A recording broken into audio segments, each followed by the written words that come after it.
Hey, everybody, this is Jason Wilson with the Curious About Cannabis podcast. Thanks so much for tuning in. Today, I'm joined by a new friend of mine. I'm very interested to get into some discussions about things I don't know much about.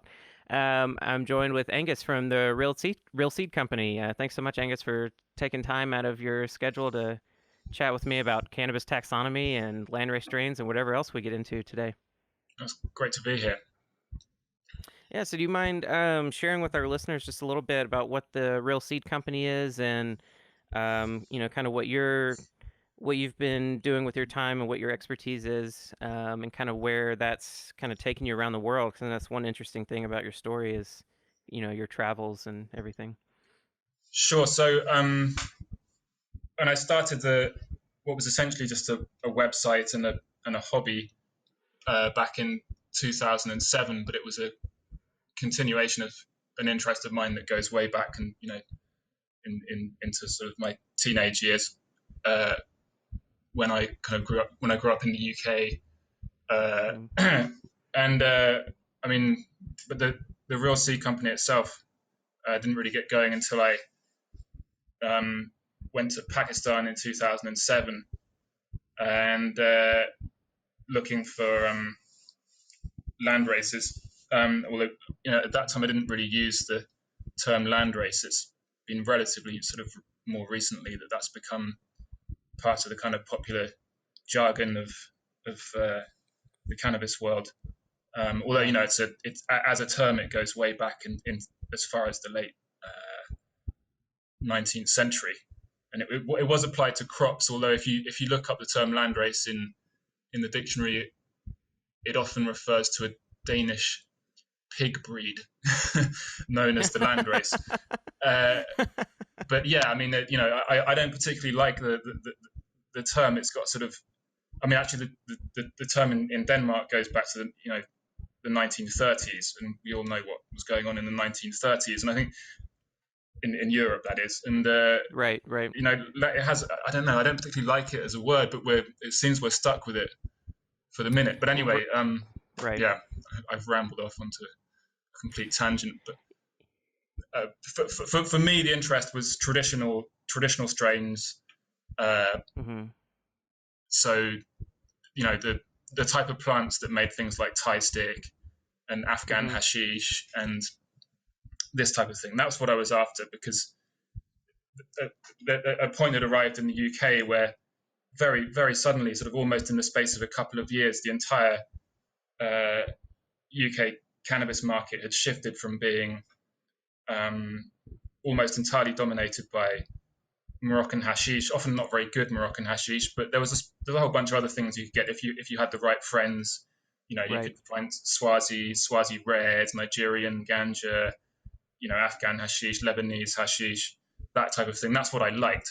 So that just really vanished in the space of a couple of years around the turn of the millennium. That whole thing vanished, and suddenly the entire market was dominated by what we in the UK called skunk. And unless you grew it yourself or you had friends who were growing, it was very difficult to get nice stuff to smoke, and most of what was being grown was it was sort of not the type of strain that I would be interested in. It was very indica, as we inverted commas, Gotcha.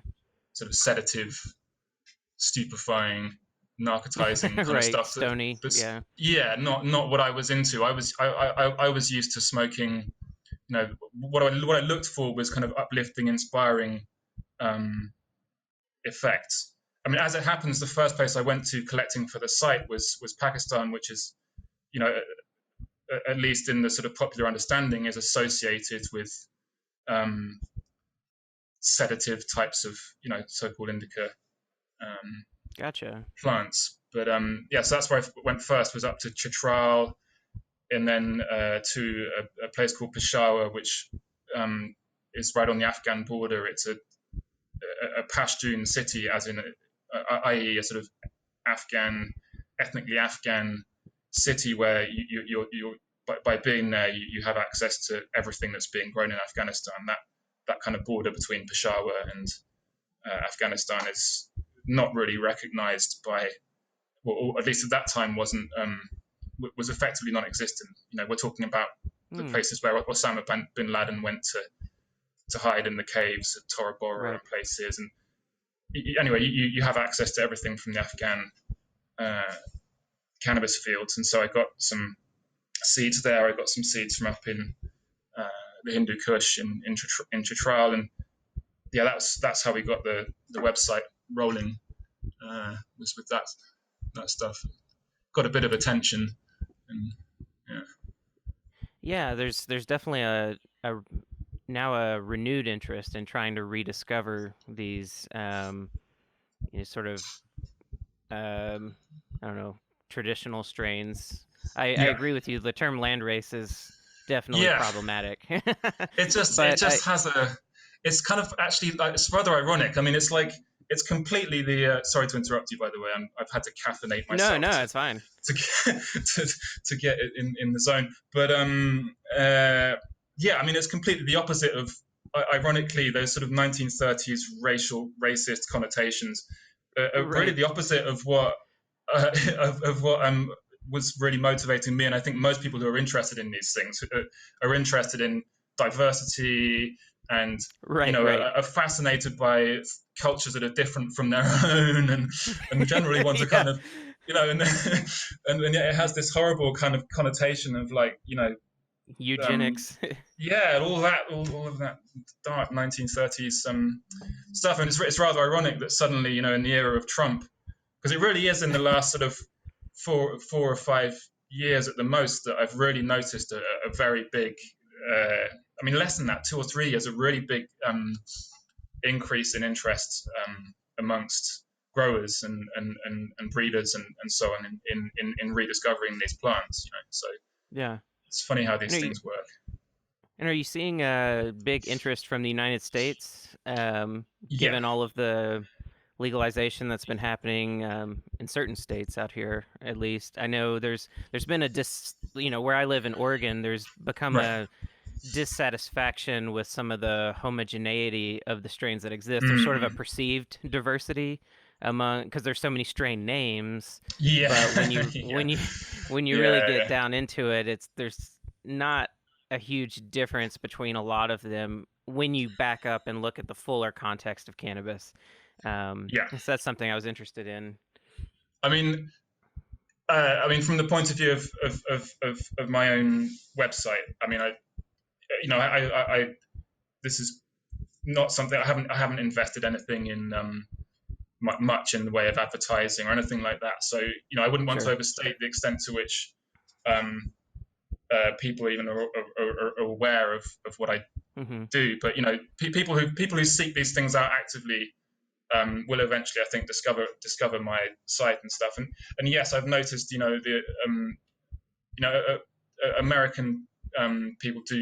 Americans do account for a pretty significant chunk of the interest. I mean, there's a sort of mentality that you find, despite all the obvious criticisms you could make of what's going on in the States in terms of cannabis these days, that there's a mentality that Americans bring to it which is much more focused and earnest and interested than your average British or Europeans generally. Although partly because you've got the climate there, I mean, in the way that we don't in the UK, and it's very arid. Yeah, I mean, but everywhere sort of south from where I imagine you are, you can grow most of these things outside, in a way that you can if you're really bold in the UK, but you're never going to be able to recreate anything even approximating the real thing, unfortunately. So that most people who grow these things in the UK are growing them indoors, and real land races are not well adapted to being put in pots, and people tend to overwater them and they tend to overfeed them.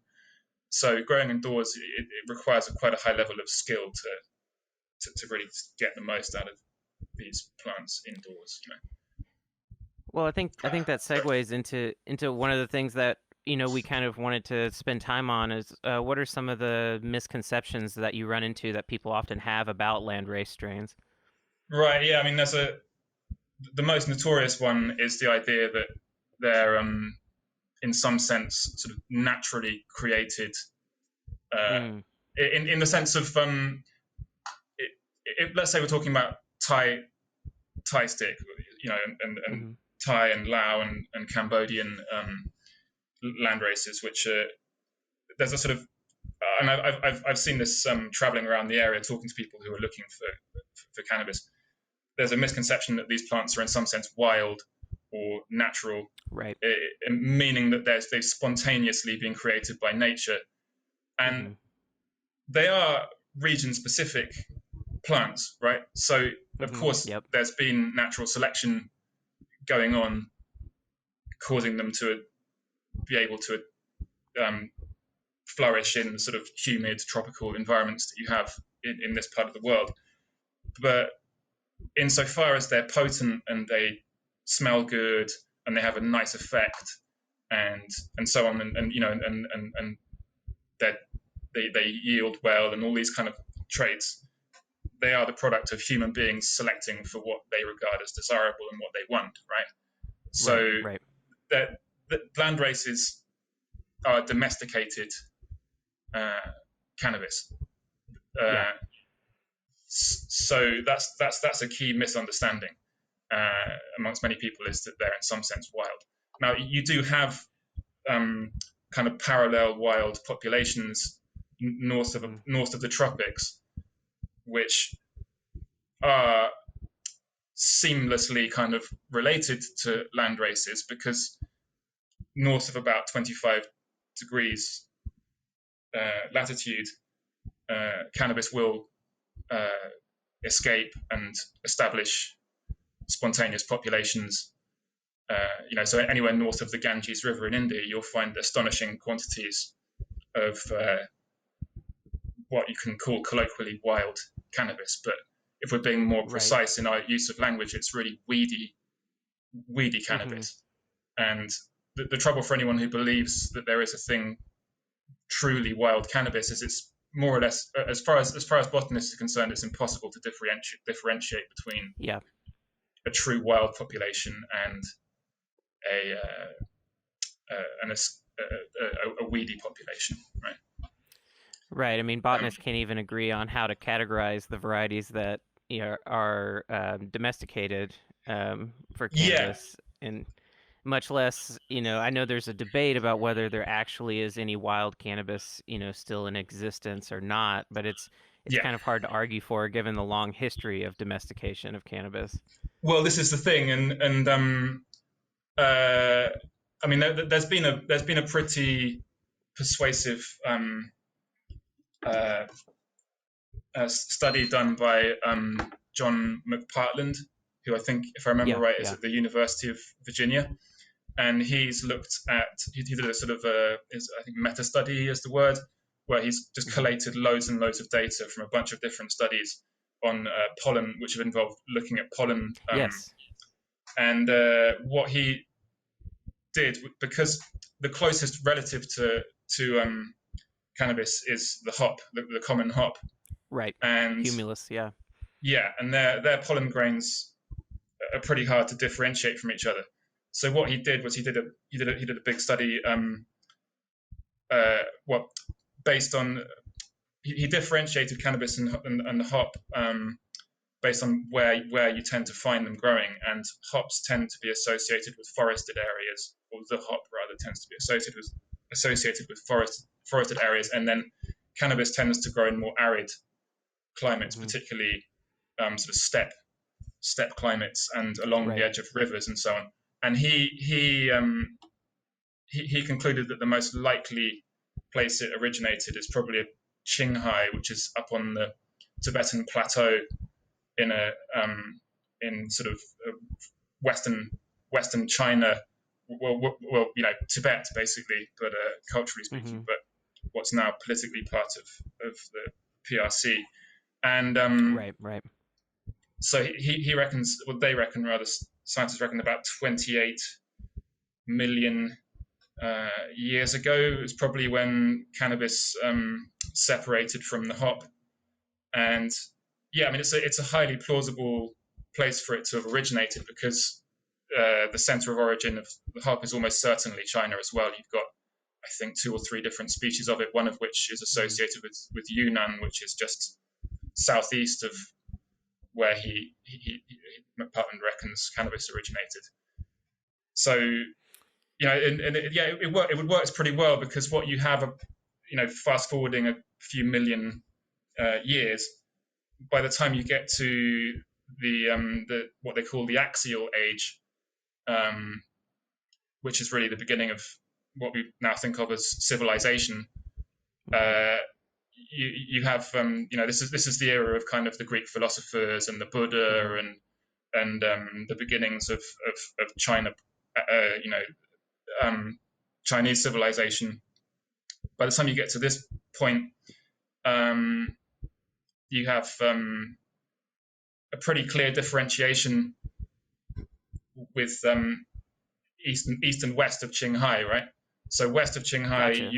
you've got all these finds of Scythian burials, like in Xinjiang, and then up in a little north of Xinjiang in Pazyryk in the Altai, you have these burials of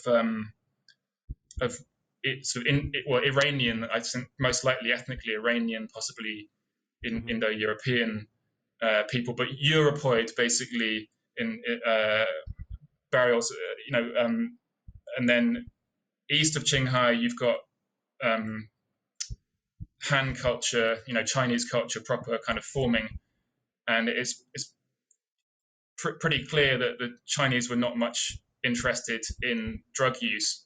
By and large, they were interested in fiber, and particularly by the time of the Han Dynasty, they developed paper, whereas the Indo-Europeans and Iranians were clearly much more interested in getting high, and clearly ascribed a lot of significance to it culturally. I mean, they were burying people covered in cannabis plants, like the find in Turpan from a few years ago, which is in Xinjiang. I think he appears to be a shaman of some kind, I think, whose burial shroud was covered in cannabis plants. And then all around that area, there are cannabis inflorescences in all of the graves. And then up in the Altai, just north of, I say just north, I mean hundreds of kilometers north, but within within what is clearly the Scythian, what we'd call the Scythian cultural zone, right? Which goes from kind of Tuva on the edge of Mongolia is probably where the Scythian culture originated, and then going west from there, you have as I say, the one in Pazyryk, which is literally as as Herodotus describes in the histories. You have the sort of the censer, the tent rather. You have a tent which underneath which they put what's the word I'm having a meltdown. But anyway, they've been fumigating basically themselves using cannabis, right? And this is basically exactly hotboxing. Exactly that. Yeah, and this is what and these burial finds date to exactly the era when Herodotus was he sailed north from Athens up to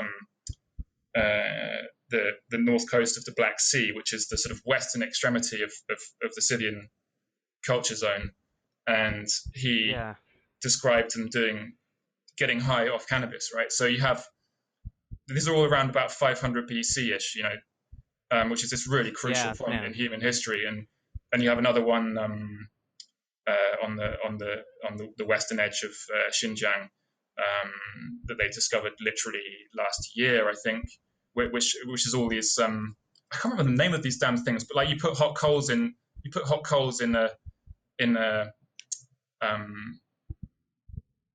container, and then you put cannabis on top of that, right? Oh, gotcha. So it just vaporizes. Yeah. And so they found, like, in this find recently, 10 of these things, all of which had THC all all over the insides, residues, CBN rather, and Right. Yeah. related things, and clearly indicating that these were domesticated cannabis plants that were being smoked. So this wasn't just feral stuff. That these people were selecting consciously or unconsciously for potency. Yeah. There was intent behind how they were very using clearly. it and everything. Yeah, and clearly ascribing huge significance, culturally, to getting stoned. Right. Yeah. That's what was running through my head. It's fascinating to think about that history and cannabis's role, all the way back then, and the spiritual significance that it had to cultures back then, and still has to some cultures now, and just maybe not talked about in that context as much anymore. But I think it's still there. I mean, it would be really. Sorry. Yeah. Go on. Yeah. Oh no. Go for it. Brazier is the word I'm looking for. Brazier. Okay. Brazier. Okay. As opposed to brazier, but yeah, brazier. Anyway,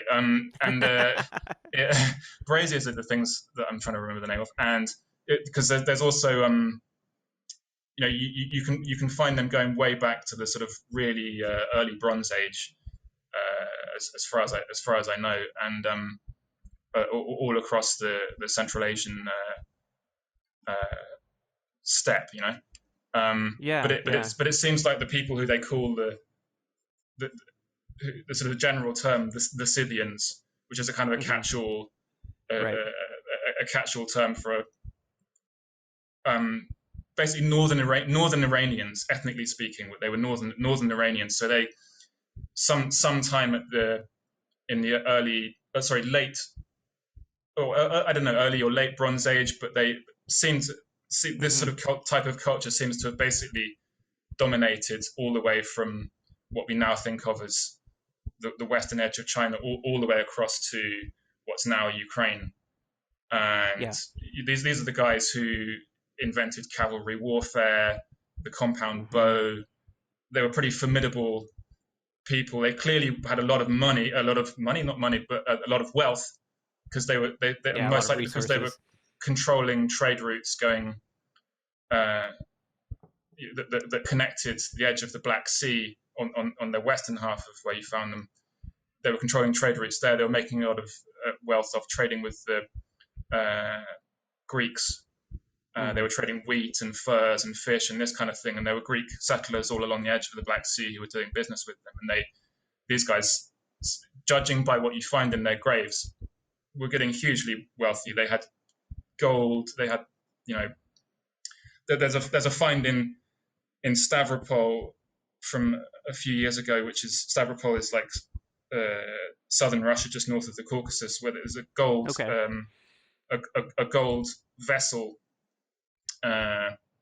which has cannabis and opium residues all around the inside of it as well. So they seem to have been drinking cannabis as well as smoking it. But I mean, if you go to the Hermitage Museum in St. Petersburg, I mean, it's just absolutely stuffed with Scythian gold. Beautiful, beautiful stuff. I mean, they were master craftsmen in terms of working with metal and stuff. But in terms of what getting stoned actually meant to them, it's not. It's all there's a sort of speculation essentially as to what they were doing, but it appears to be what we would call shamanic use in some respects, and almost certainly recreational in others. But what Herodotus describes is them using it at funerals, and he understood it to be a kind of post burial funeral purification, at which they were smoking in these tents. And there was, if you read Mircea Eliade, who's a sort of he was a Romanian fascist but expert on shamanism.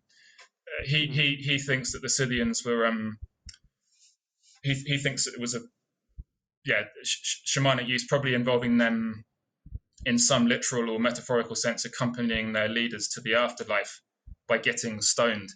So gotcha. Kind yeah, of, following them in their consciousness to help yeah, that transition.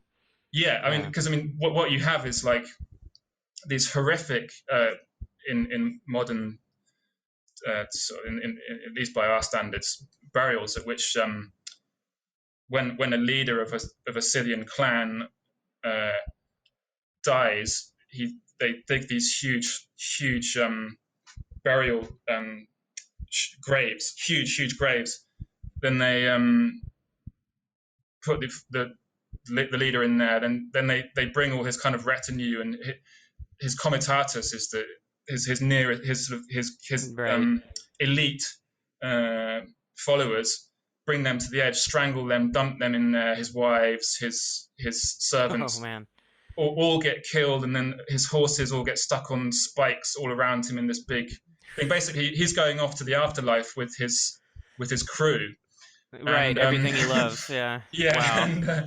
and then after that, it is the smoke up. But I think to get to that point, the whole clan go around the territory, sort of flagellating themselves, cutting themselves. It seems like kind of symbolically killing themselves. Mm-hmm. Basically, Right. they'll be Right. covered in blood and everything by the time they actually get to smoking. So it's not a Right. session for the faint of heart. Right. Yeah. Yeah. Yeah. Yeah. Yeah. Well, and I saw a post recently that you made on Instagram about an ascetic sect that used cannabis. That I can't. You can remind me what the name of The the sect Agoris. actually. Yeah, the Agoris. Agoris. Yeah. Yeah. And you were explaining that they part of their approach to life is trying to point out the non-dualism of reality. They engage in a lot of behavior that seems to either have no meaning or is taboo or that sort of thing. And one of the things they do is, other than consuming quite large quantities of cannabis, but they engage in cannibalism and other interesting things that if you were to want to be involved in their smoke sessions, not for the faint of heart. No, definitely not. Yeah, I mean,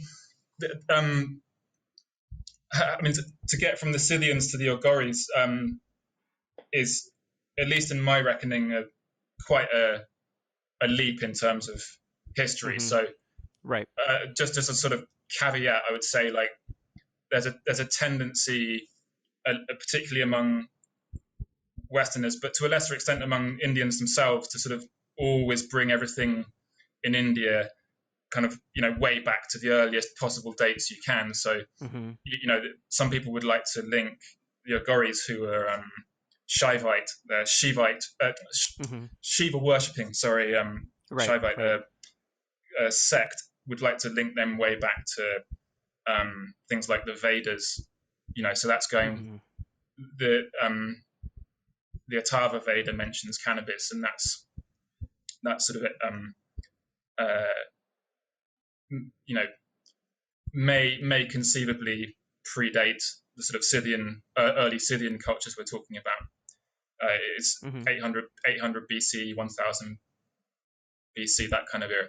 But I would see the Agoris as something much more modern, inverted commas, at least medieval kind of era. We're talking about the beginnings of this type of really extreme ascetic cannabis culture in India. So I don't know. I think the Agoris themselves don't even claim to be that old in the sense of their really important sort of founding gurus, maybe kind of 17th century or 18th century even. But anyway, the sort of things they're doing, really, really interesting. I mean, to what extent you can make any essential connections between using cannabis and their kind of philosophy, I don't know, but it probably really does help to to be pretty high if you're if you're doing these kind of things. But I mean, in a kind of, I don't know why I'm going towards the more cautious end of my instinct is often to go to be fairly cautious in describing these things in the sense of how much of a link you want to make between cannabis and the belief systems, right?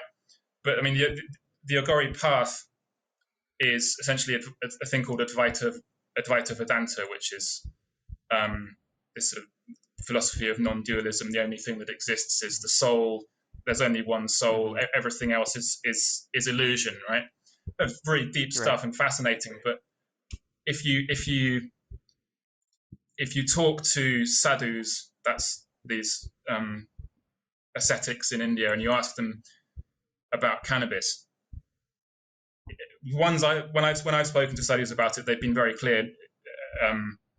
Cannabis is a sort of incidental part of their life. It's absolutely not part of the path itself, as in the strictly doctrinally sort of circumscribed belief system and the route that they're walking on, that the practices they have. Even the sort of more notorious sadhus who belong to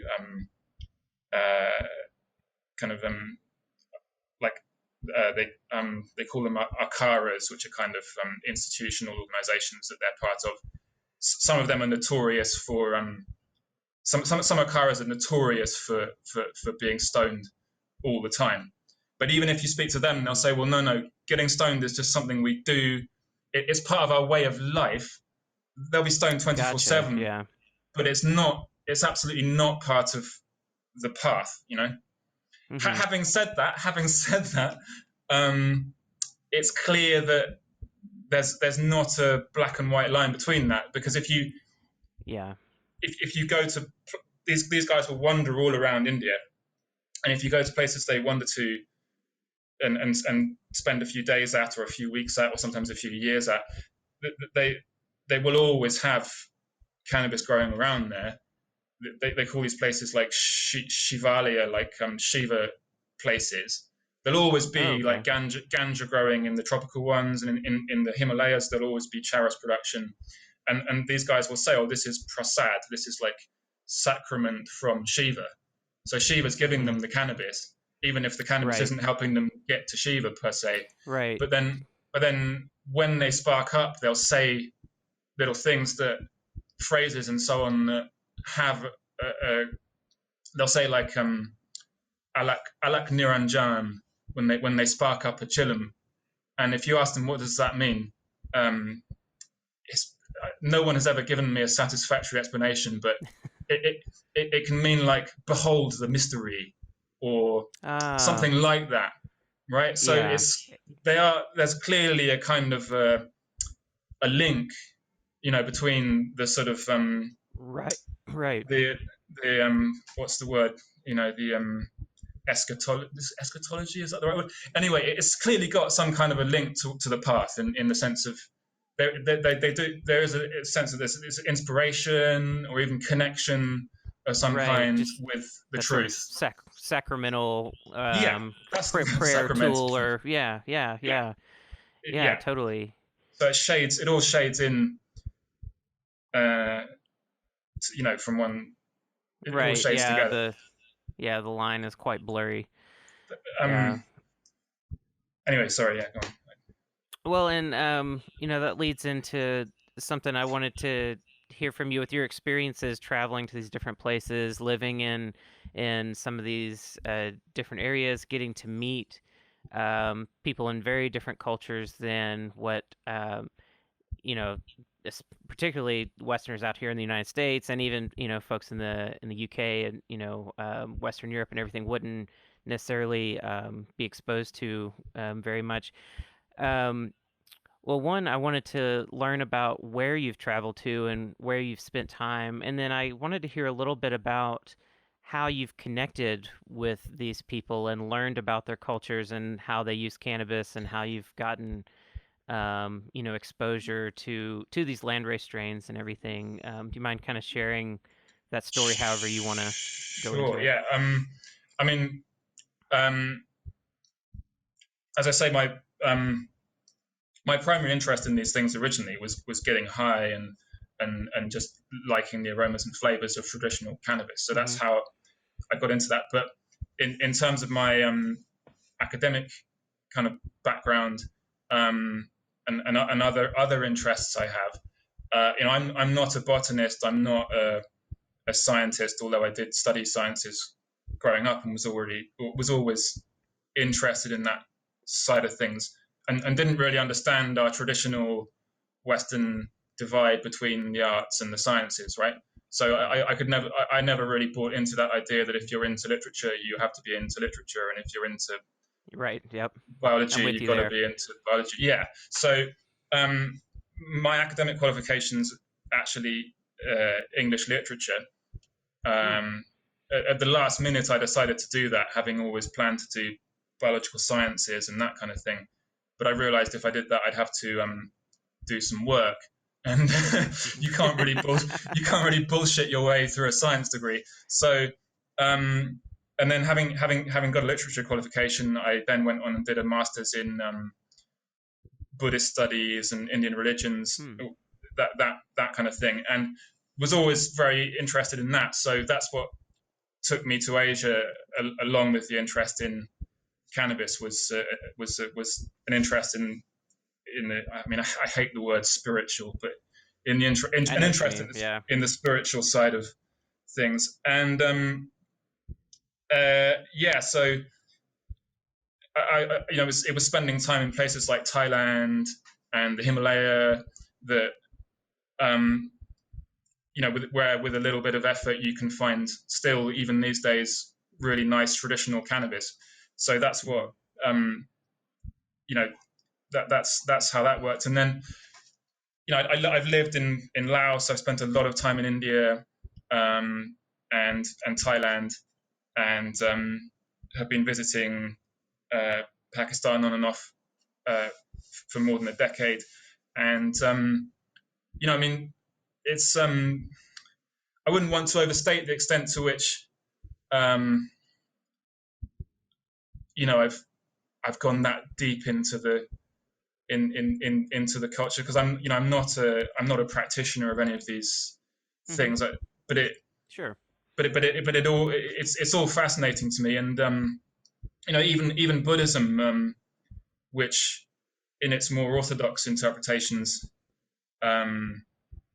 doesn't really have much to do with cannabis at all, although people will often say it does. Early Buddhism, I think, is highly unlikely to have had any involvement with cannabis. And if you read the kind of I think called the Vinaya, which is the monastic regulations of early Buddhism, about how you ought to behave if you're a monk and stuff, it's clear that there was a lot of people were getting high, in the sort of era, we're talking 400, 300 BC through to the sort of 2nd century CE, when institutional monastic Buddhism was really flourishing across North India, and they were developing these regulations about how you ought to behave. It's clear there are a lot of, inverted commas, intoxicants, around. Not just alcohol. There were all kinds of brews and so on that people were drinking, and whether they were smoking or not is not clear. But the Buddhism's quite practical, so they tended to just prohibit anything that made you lose your wits, basically. So I think it's pretty likely that they prescribed the use of cannabis implicitly, just by any kind of intoxicant. You don't do that. You shouldn't do that. Even if you're a householder, you should avoid losing control of yourself, right? So I think that Buddhism, in its more sort of orthodox sense, didn't have much to do with cannabis. But by the time you get to the era of sort of tantric Buddhism and these later developments, I think even Buddhism had started to get involved in sort of Central and South Asian cannabis culture, and they started to intermingle. If you look at some of the early Chinese writing about cannabis, they talk about how these kind of I wouldn't say shamans, but I think the translation I've read is quite weird. It says like spiritual technicians or something. But anyway, there were people who were using cannabis to see the future and commune with ghosts and stuff like that. And there's some of these Chinese texts, well, they all tend to get called Taoist, but actually they're pretty clearly, some of them are Buddhist. And this is stuff that's coming into China across the Silk Road from places like Parthia and Sogdiana and Central Asian non-Chinese areas where Buddhism was really flourishing in the sort of early centuries CE. And so like, yeah, I mean, I don't know, but you were asking me about myself in terms of interacting with people and talking to people and stuff. I mean, you know, all these places like India and Pakistan and, you know, Laos and Thailand to a lesser extent because of the law, but all of these places, it's really easy to, if you spend a bit of time hanging around and even master just a bit of basic local languages, and you don't even need that in India. I mean, English is fine in India and Pakistan. You can talk to people, and you know, a shared interest in getting stoned is a pretty good basis for striking up a friendship, you know, or at least an acquaintance. And yeah, it's something that transcends all countries. Yeah, absolutely. You know, I mean, it really does. And you know, that's something I'm, you know, in terms of the bigger picture, like you know, it would be one of my favorite sort of comments on the Instagram account recently was from a guy who saw this picture of some mujahideen that I'd posted, kind of post Afghan civil war, like 1990s, of these mujahideen guys like smoking an Afghan chillum, and you know, these guys were Sufis. They were from the not from the sort of Islamist extremist end of the Mujahideen. These guys were the more chilled kind, and they, you know, they would. And he said, "Well, this just looks like me and my mates at college, like hitting the bong, you know." And you realise, like, actually how we're all, you know, human beings. You know, the variety is what makes cultural variety is what makes life so fascinating. But also, you know, we do need to have some sort of mutual common ground for meeting in the middle, you know, and smoking pot is about as good a, you know, an excuse to hang out with people as there is. And yeah, right. I mean, so like, but yeah, I mean, going back to just because it's something I've been working on recently, so it's at the forefront of my mind. But going back to this business of Buddhism and cannabis and stuff, you know, Central Asia, sort of the Hindu Kush and north of there, was clearly like, although you can only kind of infer it, but it was clearly a sort of zone of really intense kind of philosophical and cultural ferment that was always getting involved in cannabis because it was around, you know, it's clearly been growing in those areas for millennia. And right. So by the time you get to the period at which Islam suddenly just explodes into Central Asia out of Arabia, so sort of 9th, 10th century, you get this sort of astonishing moment between then and sort of 14th century, where all these different cultures like Buddhism, Zoroastrianism, Islam, Hinduism, all kind of meet together around Afghanistan and that sort of area. And you have this, I think we were talking about the Scythians. Well, you have this second kind of point at which cannabis culture sort of diffuses across Eurasia. You know, so in my mind, the Scythians are the kind of the first major wave of dope culture that kind of explodes across as far as the cultural frontier of Europe. And then you have a second wave right at the beginning of the 13th century, when suddenly you get this sort of Islamic dope culture that just explodes into India and across right as far as eventually as far as southern Spain, Yeah. out of Central Asia, and Mm-hmm. and an Orthodox Sunni Muslim would probably not approve of this as being really proper Islam, right? But as far as the Right. people who were involved, there's this group called the kind of cultural phenomenon, I suppose, rather than any coherent group, but called the Qalandars, who are these Okay. Islamic ascetic sort of wanderers who who who um who bought hashish, the technique of making hashish, the sieving technique, would seem to have done. If you look at it, it seems highly likely bought this hashish technique and dope culture generally, like out of Central Asia.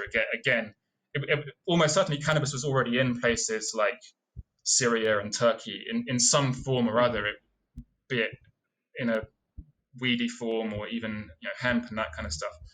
But you really don't see much evidence for it until suddenly at the beginning of the 13th century, you get this explosion of it. And what had happened was it was the Mongol Conquest. So Genghis Khan had suddenly appeared Wow. and Yeah. just didn't much like these Qalandars and just was slaughtering them in their thousands in places like northern Afghanistan and Samarkand, Bukhara, Balkh, Nishapur, these really important Silk Road cities. He just trashed the entire place, killed all the kind of weirdos, the hippies, basically, kind of Muslim Right. hippies. Yeah. Yeah. Mm-hmm. So these guys were like running for their lives into India and Yeah. Wherever they west. can get to be safe. Yeah. Yeah. So you get this huge wave of dope culture kind of spreading across and bringing with it these crazy ideas that were a kind of blend of like actually very close to sort of Zen Buddhism, which Mm-hmm. people don't tend to associate with Central Asia, but that's pretty much where it came from. We think of Japan and China and stuff, but actually Right. Right. actually, if you look at Bodhidharma, right? He's this bearded figure, the Mm-hmm. red bearded foreigner from the Yeah. West Yeah. who brought Zen to China. So that's the kind of zone we're talking about. But these guys were mixing kind of Buddhist ideas with what we call Sufism, probably throw in a bit of Zoroastrianism and a bit of Hinduism. I mean, Hinduism in the loose sense of the word, and Mm-hmm. um, and up until that point, you don't see any mention of cannabis in Islamic law or anything like that. And then suddenly, in the space of a few decades, you have all these myths of people discovering cannabis. And always the Qalandars, like each different Qalandar movement had their sort of guru, who they credited with discovering cannabis, right? Yeah. Um, so Interesting. yeah. Anyway, I'm rambling. Well, no, this is great because this is stuff Mm.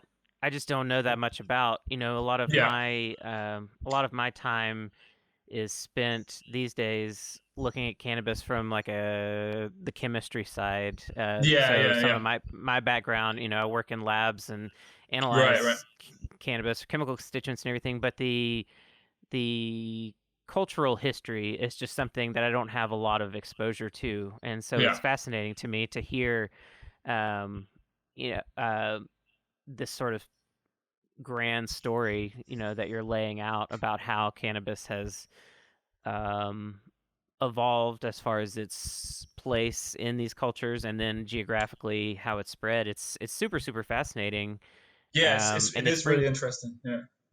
Yeah. it's bringing up so many. Uh, so I relate to what you said about when you were in school and trying to decide what path to go down. My original Mm-hmm. major was philosophy, and so like Right. Right. my first Yeah. degree I got was philosophy, Right. Right. Right. and I share a lot of similar interests with you as far as trying to understand different philosophies, religions, that sort of thing. It's something I don't get much time to do these days, but is a big part of my core interests and passions. So Yeah. I'm stoked to hear you talk about all this. It's really cool, and I don't have much to add just because I don't know much, but I love, hearing the knowledge that you've gained through all of your studies and traveling in all these different places, and getting I think you have a really unique perspective compared to most people,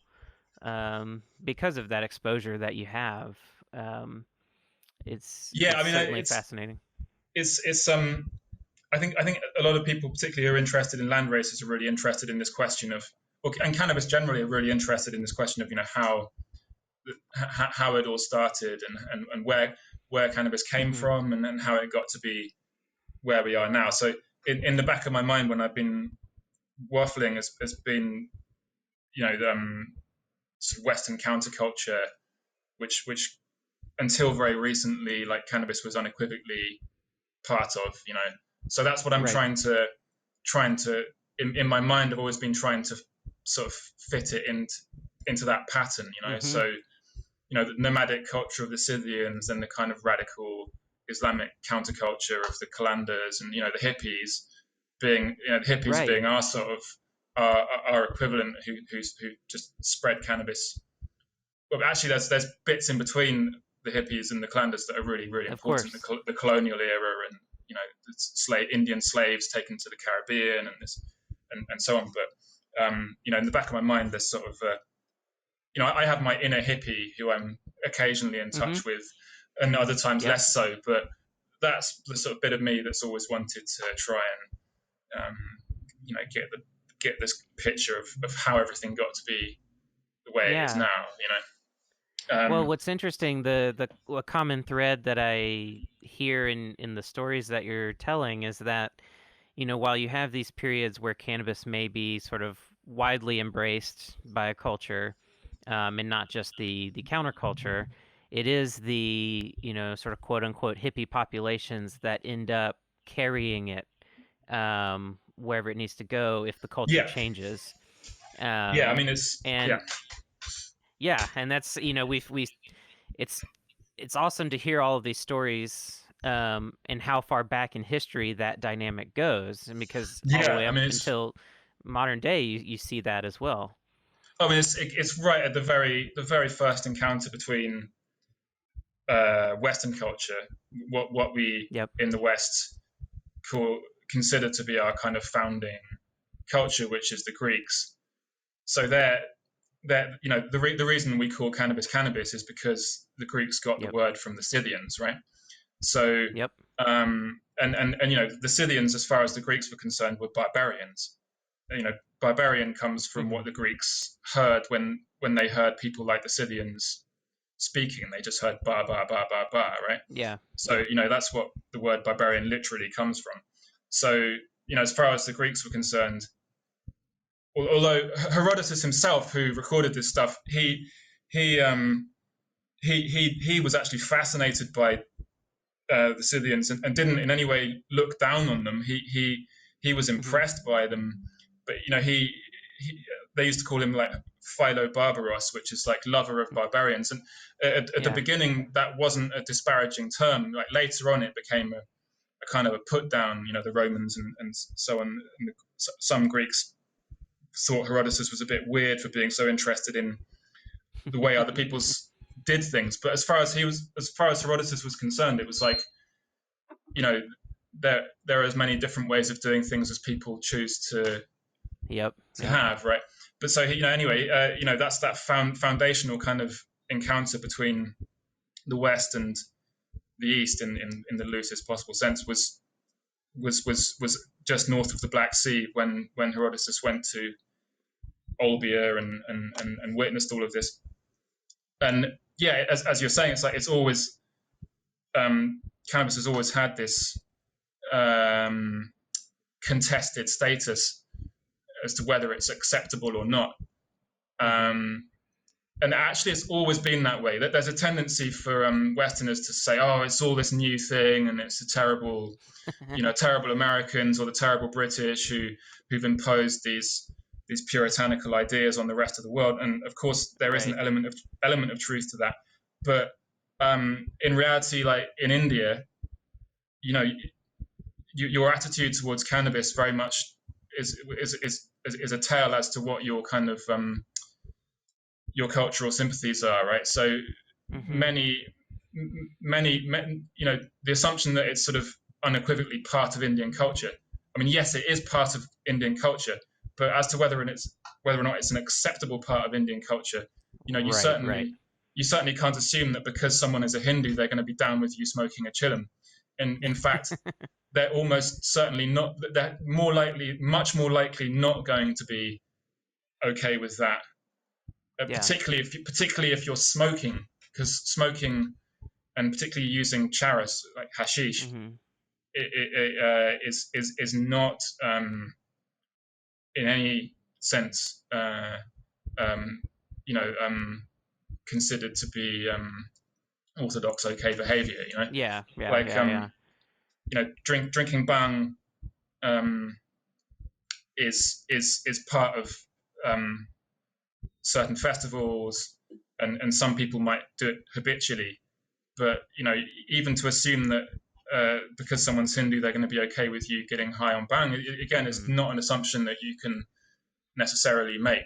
So it has this sort of ambivalent place in the culture. Like I've spoken to really high caste Brahmins who've been like, "Oh, this is just a folk thing. It's nothing really to do with Shiva particularly. It's something that kind of countryside people do or uneducated people do." There's as many stigmatizations heaped onto it, right? As there is anywhere else.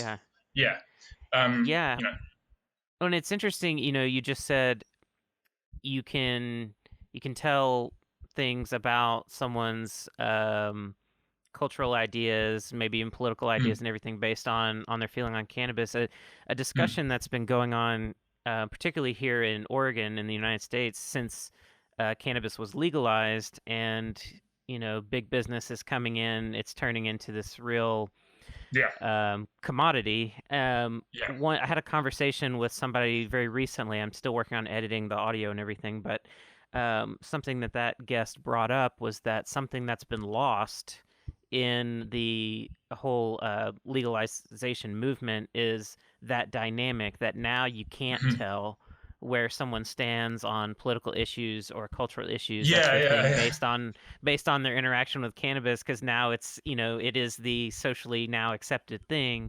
Oh god, I mean, there's these notorious Bush era Republicans sitting on the board of these right, exactly. John Boehner or whatever his name is.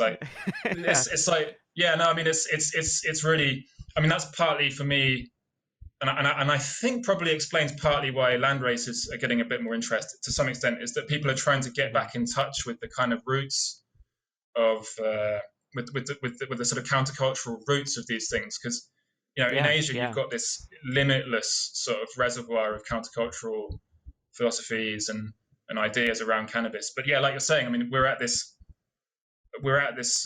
really pivotal moment where it's going from being this definitively countercultural symbol, which in the 60s and stuff, it was like if you smoked a joint, you were 100% guaranteed to be anti-racist, anti-war, right, exactly. Probably to some extent anti-capitalist, although that's less clear with the smuggling culture and the Brotherhood of Eternal Love and stuff, who definitely were not anti-capitalist. But it's gone from that era of things being very clear cut and black and white to this really odd point now where everyone's feeling slightly disorientated. It's like, hang on a minute, what is this plant actually about? If it suddenly becomes this this big marijuana cannabis corporation, it's basically counterculture to corporation, basically, is what we're at now, which is a very weird transition to be in. But of course we forget that a lot of capitalists are kind of quite are anarchists in a very bourgeois sense of the word anarchist. But, a lot of these Republicans and Tories who are kind of our equivalent in the UK, their instincts are very anti-state, make money. I hate this, I want to smash up the state, which actually cannabis fits pretty well with, really, because but it's a strange transition for people who have slightly different ideas about what it means to be countercultural, So it's an odd moment in history. be living through. Yeah, yeah, Yeah, it is. It's bizarre to witness, and like for me, um, I I grew up in an extremely conservative state in the United States where cannabis was quite prohibited, still is. Where right, when I grew up, if you got caught smoking, or even if you had as little as a half a gram right, on your person, you could have your whole life ruined. And then I moved yeah, to yeah, Oregon, where it's everything's flipped on its head, and right, yeah, you've got everybody rushing in to try to capitalize on it as a crop, and mm, it'll be interesting to see how it evolves. As a biologist, I hope to see the a focus on preserving genetic diversity, and it's something that yeah, when I was first learning about the work that you were doing, that really attracted me to that. Is some of my, I mean, totally non-cannabis work that I've been involved in is like as a botanist, scouting native plant populations, collecting seed, trying to establish region-specific stores of genetic materials of plants to use mm, for restoration and research and everything like that. And I view some of the work that you're doing very similar in that, yeah, you're essentially going around scouting, trying to collect these genetics and protect them in the form that you can. Because obviously, with plants and breeding and everything, I think one misconception with land races that I've seen is people think that if you take a landrace strain from anywhere in the world and you grow it somewhere else, it's going to be the same as it was where it came from. right, And yeah, what you alluded to of the indoor growing really highlights that it yeah, doesn't quite work that way. You change the plant as you cultivate it, but there's still a lot of that genetic diversity there in its DNA that you can breed out into all sorts of forms that aren't even present in the landrace strains as they present themselves in Thailand or Laos or wherever you are yeah. I that mean, you're collecting them. yeah, I mean that sort of that segue from what we were talking about with the kind of the change from well this new corporate involvement. Um, Hmm. just before I forget, yeah, I mean it's an interesting point in terms of what you're talking about in terms of preservation, uh, germplasm preservation, Yes, yeah, this kind of yeah, thing. Um, this for the hardcore capitalists out there, you have to realize there's a real limitation in terms of what business is going to be interested in doing in terms of conserving these things, because not every land race is guaranteed to be of immediately obvious use to a business yep, that's in this for profit, right? In fact, a significant chunk of them are likely to not be useful. yep, There are going to be really useful disease resistance traits and drought resistant traits, which hmm are bound to be, the way things are going right now, are going to be essential in the future. And you may well find these things in weedy populations that are not by any means hmm connoisseur cannabis, but weedy populations will have developed these adaptations.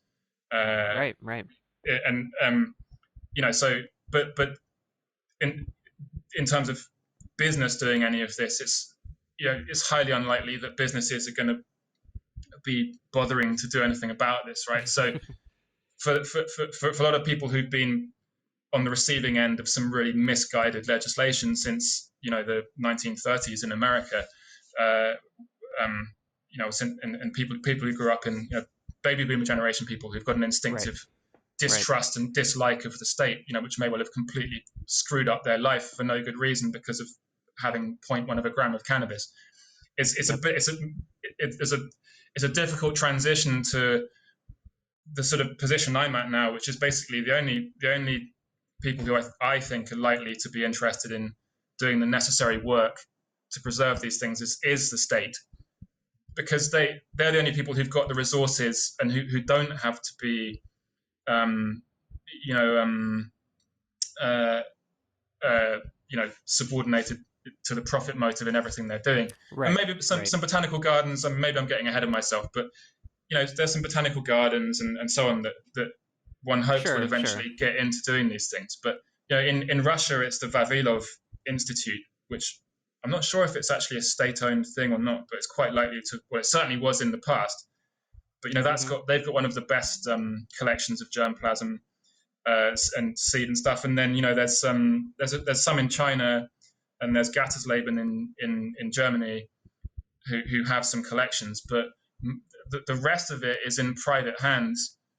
I don't know if GW Pharmaceuticals have acquired anyone's collection. I think they might have done, but the rest of it's in private hands, and private corporations don't have, unless they're going to do these things in a sort of charitable way, any incentive to get involved in this. Right. So I hope that at some point, when they legalize federally in the States and in Canada and in the UK and so on, that they'll actually get serious about preserving some of this stuff, because if they don't, it's all going to be wiped out pretty quickly, in the next couple of decades. It doesn't take long. No. And it's already underway. The internet has accelerated these things dramatically in the last few years. India, Pakistan, Cambodia, they've got there's a lot of stuff has been wiped out, and I think my sense is that the internet has been a bigger problem than prohibition has, because the dynamics of prohibition are such that you have the sort of balloon effect, where you crack down one place and the seeds get moved somewhere else, and that's been going on for much longer than the West has been involved in prohibiting these things, but hybrid seed goes wherever anyone's got a connection to the internet these days, which is essentially everywhere. And it's not just backpackers and expats who are bringing seeds to these places now. All across tropical India, you've got sort of mongrelized landraces being used. Cambodia is a complete disaster zone in terms of there's very few areas of Cambodia now where you don't find hybrids, and even Pakistan people have started growing these things. So it's. And how do you tease that out when you're hunting for true to type landrace strains? How do you tease out that hybridization to know that what you're cluing in on is? I think I have a slight advantage. I mean, in any truly scientific empirical sense, I can't claim that I definitely get it right, but I'm 99% sure that I can tell, partly because I grew up in the pre-hybrid era in the UK, or at least in an era in which it was in my teenage years when suddenly so-called skunk appeared, and throughout my sort of college years, university years, I had a choice of the two different things, and I think I have a pretty good sense of, at least my nose. I have a good nose. I'm into sort of tea and stuff like that. One of my other fascinations is tea. So I think I have a pretty good sense of when, particularly those, they're very obvious, those Afghani kind of Hindu Kushi notes. And you can also see in the morphology of the plants and the morphology of the buds, it's normally pretty damn obvious when hybrids have started to affect a landrace. I can't remember when I first saw Indian ganja. That it wasn't that long ago. It was sort of 4 or 5 years ago at the most that I first saw these mongrelized Indian ganja landraces, and it was very obvious compared to traditional Indian ganja that this stuff, everything about its appearance, not just its smell, was clearly not a true ganja landrace, And the same in Cambodia. A lot of what you see in the Cambodian pizza places and bars is very obviously a messed up landrace. And in fact, the first time I saw it in the UK was imported Caribbean ganja that, and it's experientially, it's quite obvious as well. Like, you smoke it and you just don't get the same that kind of luminous, uplifting sort of, sunshine kind of effect that you got from the traditional stuff. But the sort of stuff you suddenly used to get from Jamaica and stuff was just dreadful. It was so flat. It was, and the smell wasn't even compelling, Yeah. But anyway, I mean, so basically to answer your question, yeah, I mean, sort of my eyes and particularly my nose tell me that something's been affected. And normally anyway, it's fairly predictable where you're going to see these things, because it's always places that the backpacker trail goes to, where things are flowing. Yeah. And the thing is, a sort of blessing of this is that by and large, most people who go on holiday to these places are not very original in their choice of destination, right? So you can go to right, yeah. I mean, it's quite extraordinary the extent to which people just do the same thing as everyone else, extreme examples of this, if you go to Bangkok, right, there's an area called Khao San Road, and if you walk towards Khao San Road, you won't see very many foreigners, and then suddenly you'll see hundreds of foreigners, and they all walk around the same 2 or 3 streets, and nobody really goes anywhere else, and so mercifully that kind of behavioral trait plays out across most of Asia. So if you go to somewhere in the Himalaya that's off the beaten track, you just don't see these kinds of plants. Whereas if you go to Malana and Parvati, which are major destinations for smokers in India, you immediately see those smells and those types of leaves and stuff on the plants. Yeah, and so visually, when you talk about the differences in like bud structure and leaves, do the hybridized forms tend to have like denser bud structures, wider leaves? What kind of things do you notice there? Well, I mean, the thing you'll see in Parvati plants and is you will see that very distinctive Afghan influence sort of shade leaf shape that I mean, the thing is, okay, like you know it when you see it, but to over the thing is with cannabis is everything integrates, because it's interfertile. Yep.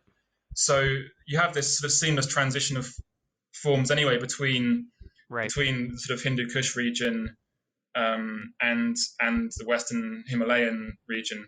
So pure or sort of authentic pure landrace anyway, when in the early vegetative stage, Himalayan landraces have quite broad leaflets anyway, and they can look rather like a sort of stereotypical Afghan might. Although there is a difference, and I think an experienced grower would be able to tell, oh, that's not what I would think of as a stereotypical Afghan leaf shape. But you nevertheless, because these are domesticated strains, domestication has the effect of increasing the area of leaves. Whereas when the plants go wild, the leaves get smaller, right? So, populations with really areas of Asia which have got millennia of cannabis growing, like China, you get these very large leaved and broad leafleted Chinese hemp land races, and similarly around the Hindu Kush and that sort of area, you almost certainly have millennia of domestication going on. So you have, hence why you have that sort of stereotypical Afghan leaf shape that we associate with that area. But even within Afghanistan itself, you have this sort of continuum of traits, So actually, if you grow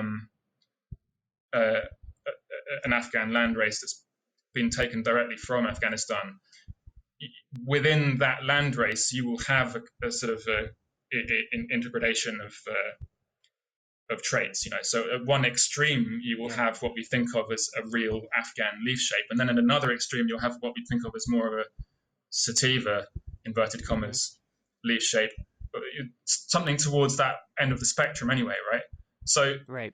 the reason we've got all this confusion in the West about are there many different species of cannabis Yep. and stuff is because basically, like Richard Evans Schultes, who's this Yeah. Yeah. famous Yeah. Harvard botanist, when he had his kind of assault on the American legal system, his like libertarian assault on the American legal system to get all his students out of jail, he he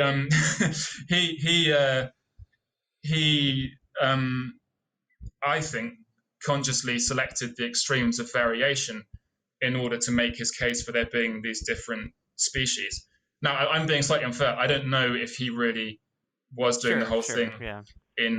in bad faith, or out of for very Right. morally very sound reasons. But I suspect he was consciously throwing a spanner in the works of the Nixon administration, and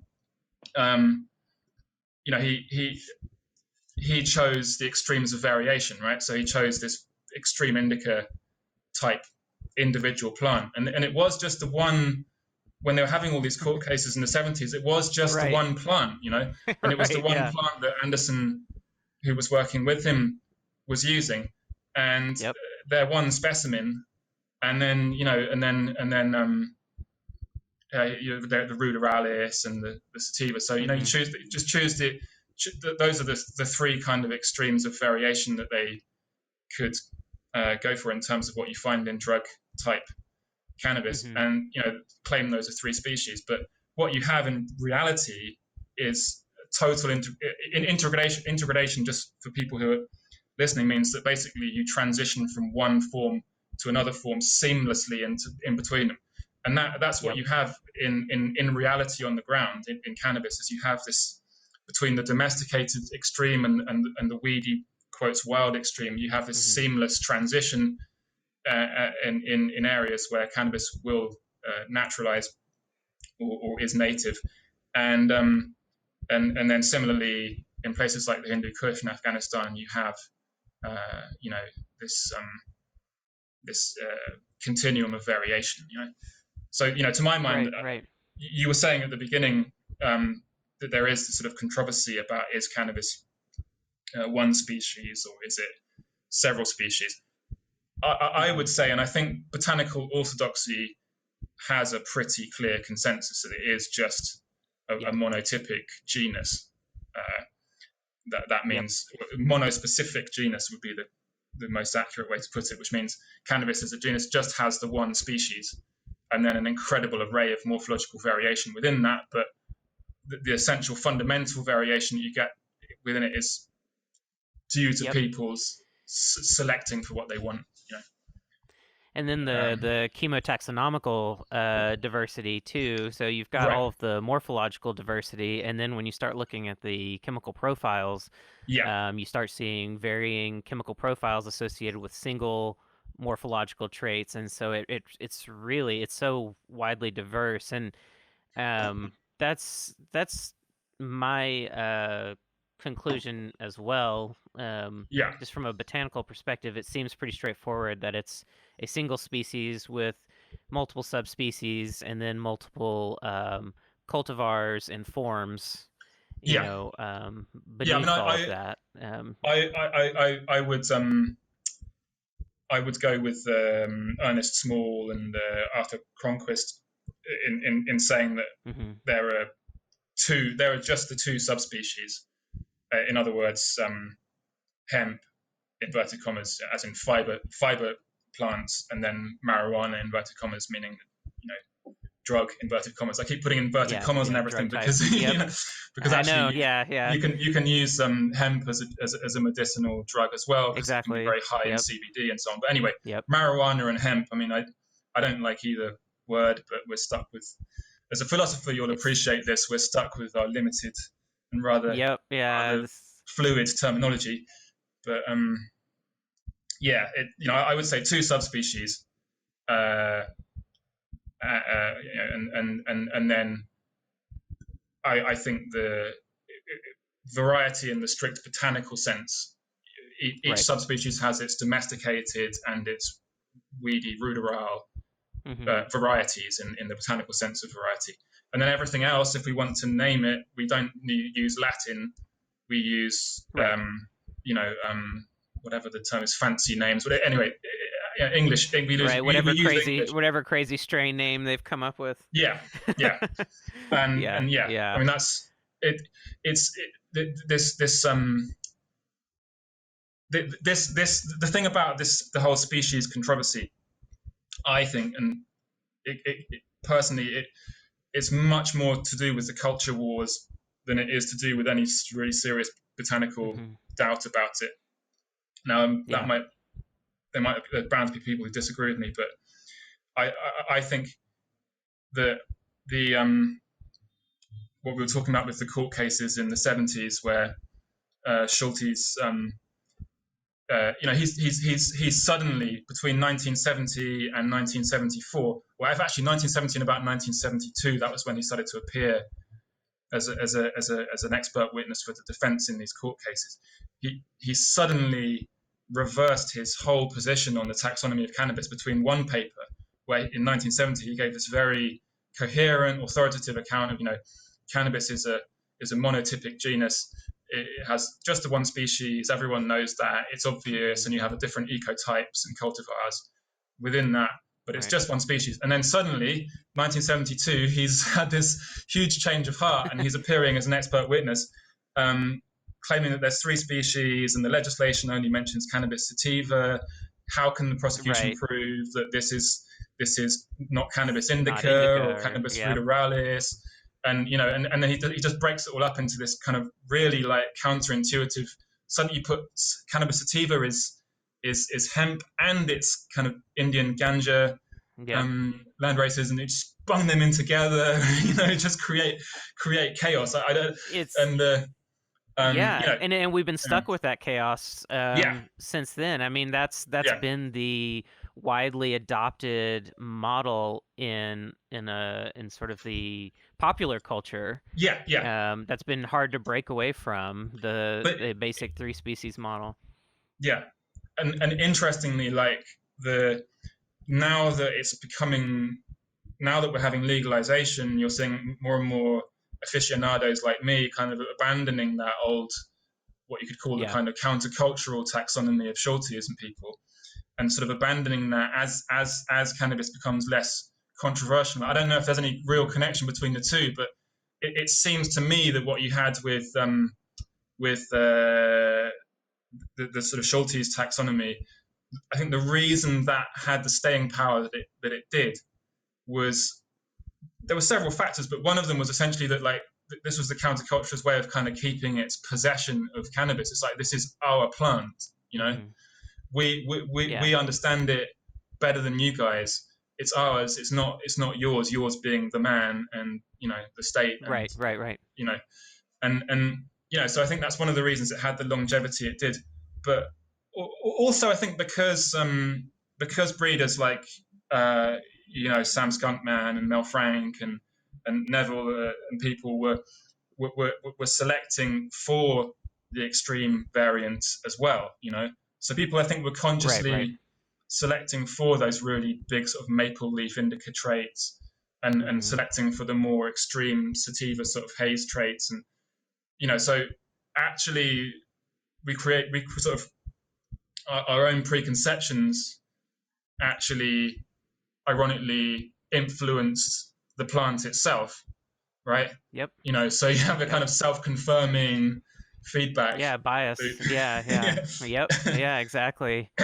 Yeah, and I know in more recent years there's been attempts to kind of clarify some of the single species model as far as how terms like indica are used, whether Afghanica should be integrated into that and differentiated from indica. I know Robert Clark has a criticism of Small in that and I haven't gone to look at these sessions, so I don't know, but he claims that he went to look at the samples that Small took to come to his structure of Cannabis sativa, subspecies sativa, and subspecies indica and everything, and said that there were Mm.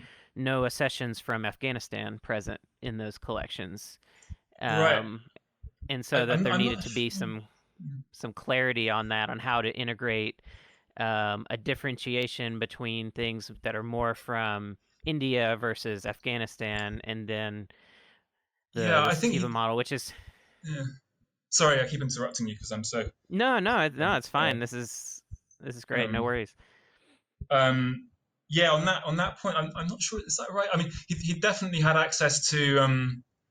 Uh, I'd need to look at the papers, but for sure there was stuff from Chitral in there, and I'm pretty sure he had.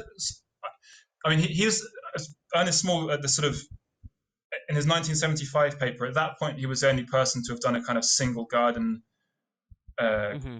grow, which is Yeah. what you need to do to have a sort of objective sense of what these plants are. Right. So they're I, I think subjected I to the think same he environment. Yeah. I think he. I mean, I'm sure he would have had access to sort of Mississippi stuff as well. Plus, he had all of Vavilov's. Um, we had Vavilov's type specimens for. He would have been aware of that because he'd have known about all that stuff for his Yeah. because Yeah. Because that was like in the Vavilov's 20s, wasn't it? yeah. I mean, and he certainly would have had access to those papers and stuff. I mean, he was a government scientist, or is a Hmm. government scientist in Canada. So, um, yeah, I mean, the yeah, I mean, I, I mean, Robert Clark's not here to make his case himself, but I mean, Exactly. Yeah. Yeah. he's published extensively on the subject. But uh, I think I think in terms of the really important points, I see what Ernest Small has done is actually in many ways truer to Vavilov's more important Hmm. uh, things like homologous series and the integradation and this kind of stuff, which I think were Vavilov's more important points about cannabis, whereas Rob Clark has sort of perpetuated the aspects of Vavilov's work that I think are less convincing, right? So you Hmm. have Vavilov when he first went to, or rather, when he first wrote about Afghanistan, because he Right. went. Right. This is, I mean, Nikolai Vavilov sort of really important in many fields, not just cannabis, but he went through Afghanistan and then through into Western China uh, in 1924, I think it was, and Hmm. and and so he observed domesticated cannabis being grown for hashish, particularly in the north of the country, and then he believed when he went through the southern Hindu Kush, right on the border of what was then India and is now Pakistan, through the Kunar Valley, he believed what he saw there was sort of spontaneous populations of cannabis in an area in which he thought there was no cultivation going Hmm. on. And when he first wrote about it in 1926, the taxon he created was Cannabis sativa var afghanica, and Yeah. then Yeah. Yeah. and then then he and he at that point he hadn't come up with this idea of Kaffiristanica yet, right? So what Right. he seemed to be thinking at that point was that this was a sort of this Kunar population was like a, a wild population that was related to what he understood as being the more northern Afghan, like Turkestani, is what he said, like Hmm. Turkestani, Central Asian drug land races, basically, Hmm. and he saw the Afghanica as a sort of wild relative of that, and Yeah. because it was heavily branched and um, essentially that, and then he, I think between then and a paper he wrote in 1929, they grew out a lot of the seeds he'd collected in Afghanistan in an area near the Caucasus in southern Russia, so fairly warm, sunny place. Anyway, they Hmm. grew them out on a farm there, and at that point he seems to have really when he wrote about it subsequently, he seems to have sort of had a completely new idea, which is that um, actually this was a cannabis indica in the sense of the Lamarck sense of it, and was a separate species and a separate, what he's called a separate locus of derivation or something. Anyway, what he meant was that essentially, like, he believed that from the Kunar and then into the Pakistani Hindu Kush was an area of wild cannabis, and that area was the area from which the cannabis to the south was domesticated. So what he was seeing was a connection between, he believed that what we would think of as sativas, as in tropical, inverted commas, tropical ganja plants like sort of haze and Thai and stuff, were derived from this Kunar and sort of Chitrali Hindu Kush area, wild populations there, and the Central Asian hashish plants he was seeing growing in the north of Afghanistan, like Badakhshan and Herat, and then up into Samarkand, Bukhara, all these old cannabis places, that they were a separate species of which hemp was also a part. So it's a pretty weird kind of picture he painted. Yeah. And and then So so they have this kind of divide basically between India and Central Asia, with their own two different drug types, and then he created this idea of cannabis indica, Kaffirastanica, which is a sort of the true wild population, and then Afghanica was a sort of intermediate stage between the wild plants and the ganja plants in Vavilov, which is, so it's not actually what Rob Clark and people have sort of turned, and Carl Hillig have turned it into. It was actually a slightly different picture. He wasn't interested in the broad leaflet aspect of it, because actually, if you look, he never mentions broad leaflets. What he says in his 1926 write-up is that Afghanica had narrow leaflets and very small leaves, right? Small leaves with narrow leaflets, like heavily branched, which is what you'd expect in a kind of feral, weedy, ruderal population. Because when cannabis, and you mentioned that he was using indica in the Lamarck sense, and in the way Lamarck, it's contrary to how people think about indica now. But when Lamarck described indica, he was talking about narrow leaves, not broad leaves. Yeah, and also, I'm not sure, like, where Vavilov was getting his ideas about what Indian ganja landraces, as in the Lamarck indica, what they looked like. I suspect he was reading the Indian Hemp Drugs Commission. I pretty likely he would have had access to the British colonial era documents. It's huge multi-volume description of cannabis in India, and which touches on Afghanistan and stuff. And India at that point included what's now Pakistan. And anyway, so I suspect Vavilov was getting his ideas about what an Indian ganja plant looked like from things like that.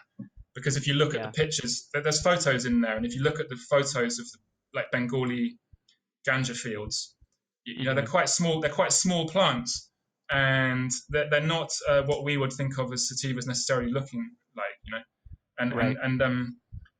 Not tall and wide ranging necessarily. No, and he also seemed to have this idea that, like, the Lamarck indica was a very small leaved plant, and I haven't actually looked at a picture of it for a while, but I think the type specimen for it, I doubt it has particularly small leaves. I think Vavilov might have been confused on that particular point. But anyway, suffice to say, like, that I think there's some quite obvious incoherence in what Vavilov, the picture he paints, because the thing is that, as I say, like, his Afghanica is a sort of intermediate stage between the Kaffirastanica and proper domesticated Indian cannabis. And the thing he says about Afghanica is it looks the same as his Kaffirastanica. There's no difference between them except for one key point, which is the seeds. And the seeds of Afghanica is the only thing that differentiates it. In all other respects, it looks the same as the type specimen he published for it. And the difference is basically the seeds of Afghanica show some clear signs of domestication. So they're not mottled, and they don't have the same extended base. They show signs of domestication. Now, to me, if I was in his position, and I had a time machine back to 1924 and went along with him, I'd say, well, look, Nikolai, I think it's pretty obvious that people have been growing dope around here. At some point, they're not doing it right now, maybe, but at some point they've been doing it. Whether it was 100 years ago or whether it was a couple of years ago, I don't know. But at that point, they've definitely influenced things. Yeah, someone has been growing this stuff. It's not a purely wild population, and your domesticated seed traits indicate that, and also the fact that if you look at it, because Ernest Small uses the Caphira stanica, as his concept, as his type specimen, sort of for his taxon of Cannabis sativa subspecies indica of Caphira stanica, the weedy dope, basically. But if you look at the plants, it's not type specimens are often not very good representations of what they should be, right? You're right. Yes. Often they're just something that you attach a name to. That's their main purpose. It's just a name-bearing specimen. And if you were to ask me, like, if I was to select a plant as a representative Caphira stanica plant, I would go for something with much more obviously narrow leaves, much more obviously weedy-looking plant than that. Mm-hmm. To me, that looks a lot like an Afghan dope landrace, hash landrace. So, and this is a common issue in botany broadly, because when I was doing the work that I was doing, collecting native plants around Oregon and everything, we would create botanical vouchers. And so two things. One, the seed issue came up a lot. That some plants, the only way you could differentiate them was looking at the seeds and the morphologies of the seeds. But another thing too is, you really wanted to establish as many examples of that specimen, of that species, as you can, because one representative doesn't communicate the nuances that you get accustomed to seeing in the field when you're looking at all these things regularly. So it makes it hard for people to go through your work and really understand those differences in a sophisticated way. And that's what we don't have with cannabis, and that's what we very much didn't have in the Schultes controversy, was that other than Ernest Small, I don't think anyone at that point had really even got close to a properly sort of statistically representative sample, of what you get in reality. So, just to finish that thought about what was going on in Afghanistan in the 1920s, it was actually a period of quite a lot of change from the sort of latter quarter of the 19th century into the early 20th century. Afghanistan, its cannabis economy had really been shifting towards export, and for the British India cannabis market, which was almost certainly the world's largest market for cannabis drugs at that point in history. So you had a lot of export coming from Xinjiang in northwest China, but you also had the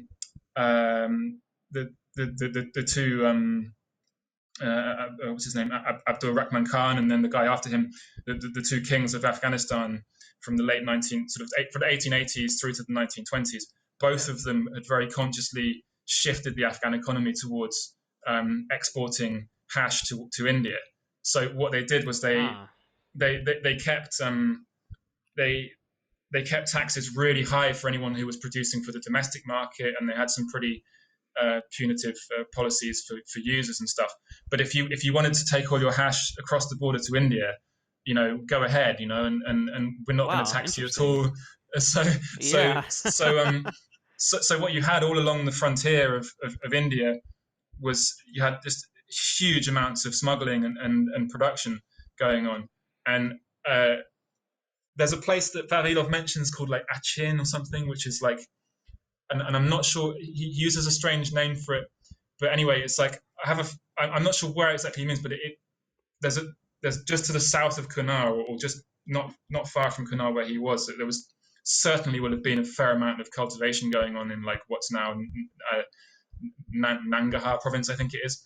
Anyway, all along the frontier with India, there was just a major boom in production for export, and quite a lot of like low quality hashish was being produced, and quite a lot of good quality stuff was being produced as well. But if you were in India and you wanted to buy good quality charas, hashish, if you were near the frontier, you wouldn't go to a British government licensed vendor. You'd go to the black market and you'd get your Afghan hashish, your good quality Afghan hashish, for a fraction of the price that you would have bought it from the licensed vendors. So you had this like thriving black market that was flooding, particularly northwest to India with contraband dope, and then you had like most of the stuff from Xinjiang in China that found its way through to the Punjab further east in what we now think of as India. Most of that was getting, or at least the majority of it was getting caught up in the taxation framework that the British had set up. But over on the Afghan side, it was like, it seems that the majority of the market was being supplied by black market Afghan hash. Yeah. So, and I don't know if Vavilov would have been, I don't know if he'll have been cognizant of that. And plus, he wasn't actually a particularly reliable witness, because I mean, he went around Xinjiang, which was probably the largest hash producer in the world at that point, and didn't notice any production. They were producing like hundreds of tons of hash every year that was like flooding into India, and he's like, no, I don't see anything. And the thing, the problem was that he was Russian, right?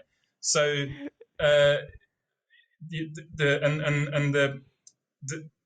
Chinese Turkestanis, the Uyghurs, who were growing all the hash in Xinjiang, will have known that, and I'm pretty sure they would have consciously diverted him away from many of their fields, because I suspect that's what happened. That's what happened, because when the Russians in the sort of 1860s, 1870s, sometime around then anyway, when they'd gone into Central Asia, what they had done was they'd shut down, or attempted to shut down, the cannabis industry. So when in what's now Uzbekistan and places, they cracked down on all of that. So as a Russian, he would have been sort of, they would have been very skeptical. Yeah, they're like, don't show this guy your fields, man. Like, just keep him away. show him that patch of weedy dope over near the so he's just blissfully ignorant. Yeah. I mean, it's a remarkable feat to go around like what's essentially like the equivalent of like Humboldt or something. Exactly. Xinjiang, so it's like much bigger, but somehow he managed to go around and like not notice any dope fields. So that's fascinating. Yeah, that's those are elements to that whole story that I would have never thought about. Reading through all of his work and everything, and trying to decipher this puzzle of cannabis taxonomy. It's really interesting and really convoluted, especially like I know McPartland has made attempts to try to clarify the taxonomy as well and gotten into the Afghanica discussion. Sometimes it seems like it makes it just more complicated than it needs to be at times. It's the whole sort of terminological nightmare that you get into. Is that an indica? Well, what do you mean by indica? Like, I spend my life answering emails like this. Right. Well, and it's complicated because different botanists, different taxonomists try to categorize cannabis according to different traits. Some are looking at morphology, some are looking at chemical diversity, some are only focused on genetics. You have scientists that can't even agree on what the word species means. Yeah, You've got yeah, more traditional biologists like myself that would be like, well, if it interbreeds and produces viable offspring, then, that's probably one species. yeah, But then you have geneticists that are like, well, no, we see very distinct genetic pools. And that's kind of where Carl Hillig was trying to yeah. tease some of that out with some of the research he did. It's like, no, I see two distinct gene pools. They probably came from one progenitor, but it seems like now they're distinct gene pools, and I think with the yeah, I think with I mean I think sort of keeping it on a sort of external basis, just what the plants look like um, yeah, with the naked eye. I mean, I don't know. I find because as well as the interfertility and the viable offspring aspect, you've got to hmm have a discontinuity of variation, right? I think it's right, right, a pretty key criteria for assigning uh, something to a different species. And the thing yeah, is because the Western underground and now kind of corporate world is and the corporate world by and large is taking its cue from the underground yeah, uh, understanding of these things for the time being, because it's familiar with the extremes of variation, the maple leaf indicas and the hazes and so on. hmm There's I think it's going to take a while for that understanding to change, across the hmm board. But I yeah, just think what you definitely don't have if you look at land races on the ground is you don't have this obvious discontinuity of variation that you need to really start talking seriously about different hmm species. And my criticism of Carl Hillig's paper is that he used 150 or so different accessions, but in terms of the hmm Hindu Kush, which was a really crucial area for his for his studies, he only had 12 or so accessions, of which 8 or 9 of them were from Amsterdam, and only 3 or 4 were from directly from Pakistan and places. And I think one of them was a ruderal specimen from like Uzbekistan or somewhere as well. So hmm not really from the Hindu Kush proper in any sense. So it, I love those papers. They're great, and I should reread them and really get my head around what he's yeah, talking about. yeah. But I'm not persuaded that he makes a convincing case for really talking about different species. Right. And with any research like that, it's important not to draw conclusions from a single investigation like that. Yeah, It that's really the thing, takes and several, and that's what Rob Clark did. He does say it himself. He's based his taxonomy primarily on those or almost exclusively on those 4 studies by Carl Hillig. So right. it's it's I think I don't know. I think all of us, and I'm not even a scientist, but I think even botanists like Rob Clark and Carl Hillig, we as human beings, we have this, and this gets into your philosophy again. We have this tendency to, even as scientists, Yep. to shape the world according to our preconceptions. Yep. And I think Yeah. if you've Yep. just become really attached to these categories, I know this sounds a bit patronizing, but if you become attached to these categories, it's very easy to see them and to not notice the grey in between the black and white. Yeah. And I Yeah. think the reality is actually, as with like many species of plants, so like a Brassica, Brassica olearacea, right? The cabbage and Yeah. Yeah. Yeah. broccoli and Brussels Broccoli is a good sprouts example. and Yep. Yep. kohlrabi. It's all one species. It's all one Yep. species, and you've got all of the wild variants of it as well that aren't even edible. That's all those different vegetables we eat are Yep. one species. And you've got this Yep. astonishing morphological variation, and I imagine a fair degree of discontinuity of variation as well, but it's hmm still only one Sure. species. Yep. And dogs and Well, horses and and carrots on and all this. a less a less dramatic example, but one that I talk about a lot when I'm teaching about mycology is Agaricus Bisporus. Right. The your white button mushrooms, your brown button mushrooms, and your portobellos. They're all the same Right, mushroom, yeah. and you go to a market and they're presented as if they're all these different things, Yeah. but And it's if you told me that a Brussels sprout, that fiendish vegetable, the Brussels sprout, bane yeah, of bane of children across the world, or at least right, across the yeah, Western Hemisphere, is the same thing as some broccoli. I would never have guessed it. yeah. 'Cause I've never had a real problem with broccoli, whereas a lot of people have problems with Brussels sprouts. No, Anyway. I definitely did. It was like until I was in high school did I start to Yeah. where get to where I really could eat Brussels sprouts. I used to call them alien eggs. Right. I Yeah. thought Yeah. they Well, just looked so weird.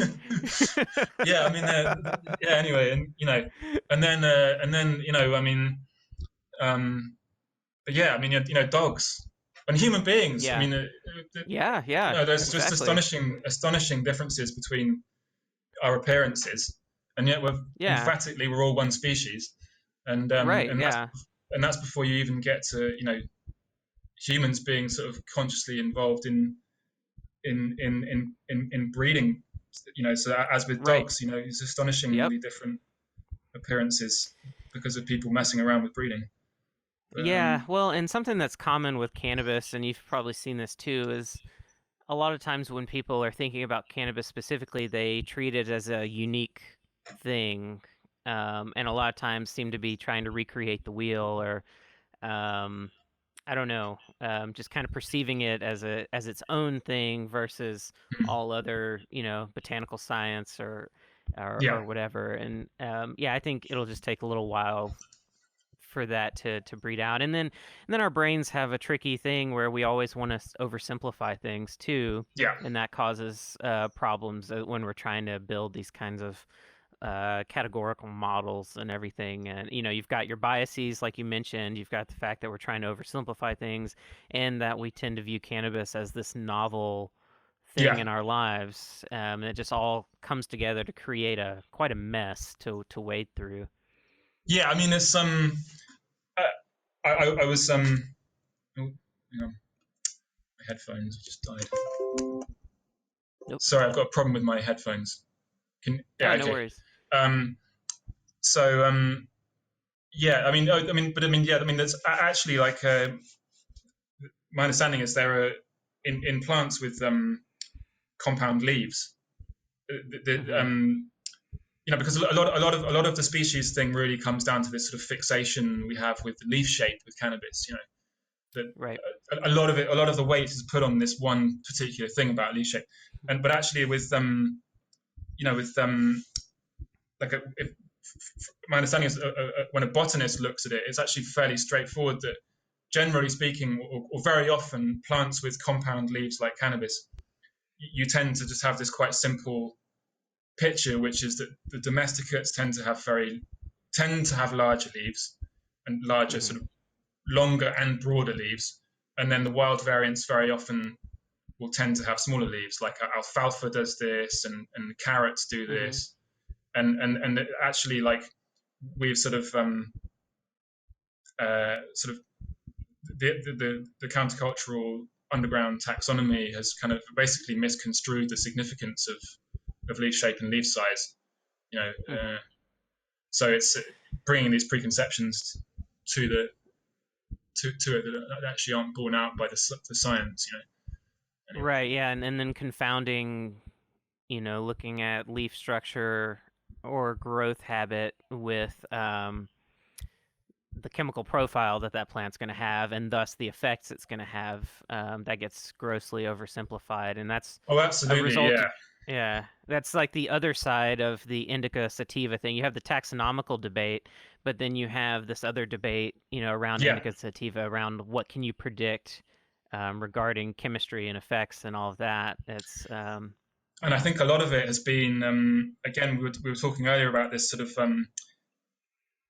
breeders consciously breeding. If you read what Neville, I forget how you pronounce his surname, Schoenmaker or something. Anyway, when he talks about breeding with Afghan plants, he talks about consciously selecting for those sedative effects.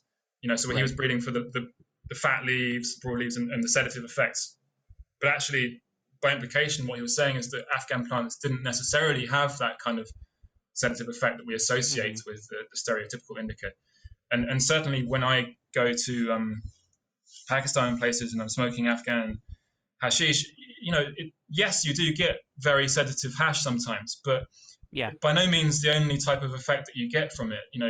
Chitrali hash has a sort of combination of effects. It has quite a sort of sativa. It's quite a sort of up effect, but euphoric effect, but it's very centered as well. So it's not that kind of rushy, speedy effect that you might associate with haze and stuff. But it's very centered, I guess, partly because of the CBD content, which tends to have that kind of anti-anxiety clarity to it.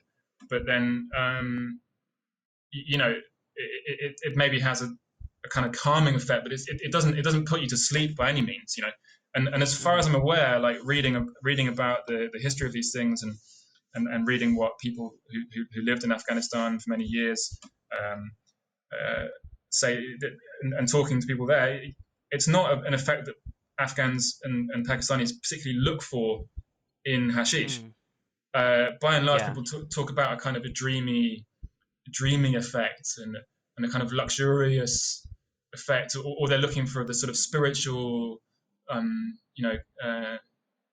the Sufi culture, they're looking for that connection with God or something. They're looking for something more cerebral or more spiritual, and they're not looking to get knocked out. But there's a different, quite different cultures of quite a lot of differences between the cultures of use. Anyway. Well, and this gets into one other thing I wanted to ask you, and let me know if you need to run. I know we've been going for almost 2 hours now. Right. Well, I mean, no, I mean, I'm happy to keep talking for a bit. I think at some point I will start to run out of steam, but I'm enjoying this. So cool. let's keep going until you want to draw it to a close.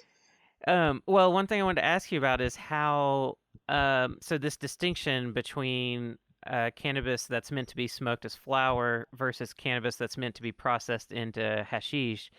Can you speak a little bit to the differences between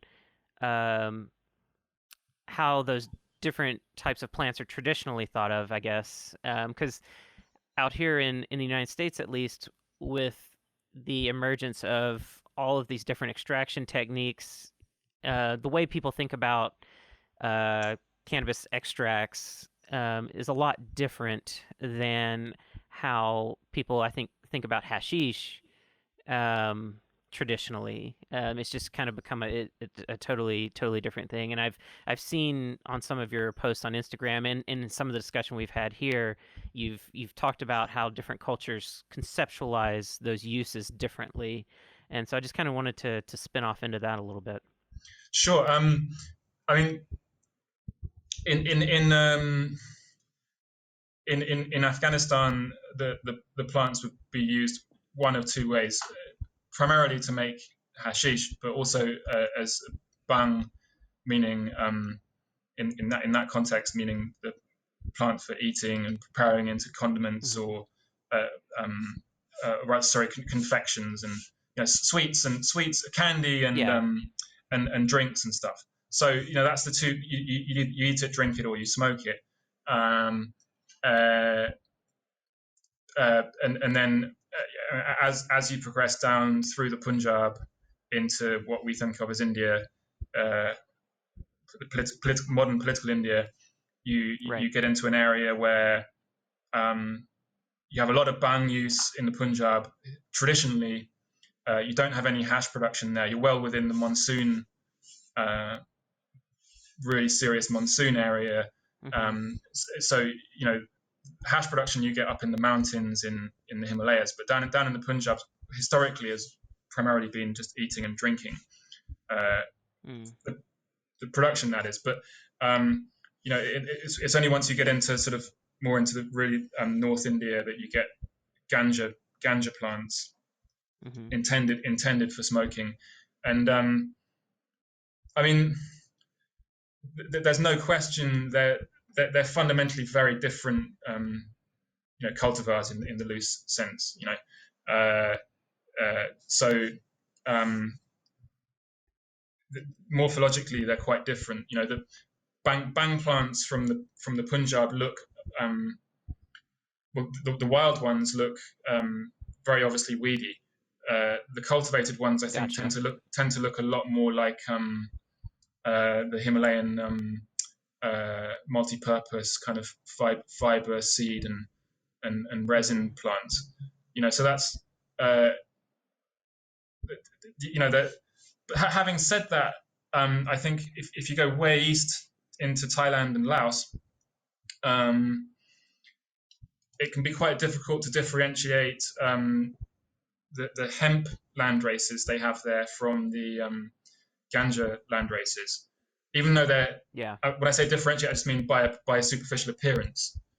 They can look really quite similar, but they're fundamentally very different plants and understood culturally to be very different plants. So, the Lao and Thai word for hemp is ban, and ganja in Lao is sa, and they're understood to be two completely different crops.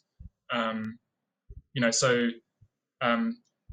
I've tried smoking Chinese, or rather the hemp plants that they grow in Laos, and they smoke actually not badly. They don't have any obviously sort of the times I've tried smoking well grown.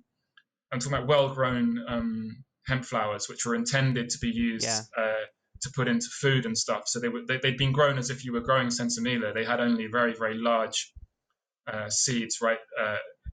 Next to the stems. The males had been cut down very early on in the growth process. So these were nice looking flowers, and I've tried smoking them. They smoke okay actually in my experience, but they just don't get you high, Whereas and they're they're not as compelling as really good ganja is. Really good ganja, I think it has to smoke. It has a I don't know. It has a really good flavor, rich aroma, very very oily kind of. If you make a joint out of it, you'll see all the oil kind of going down the side of the joint as you smoke it.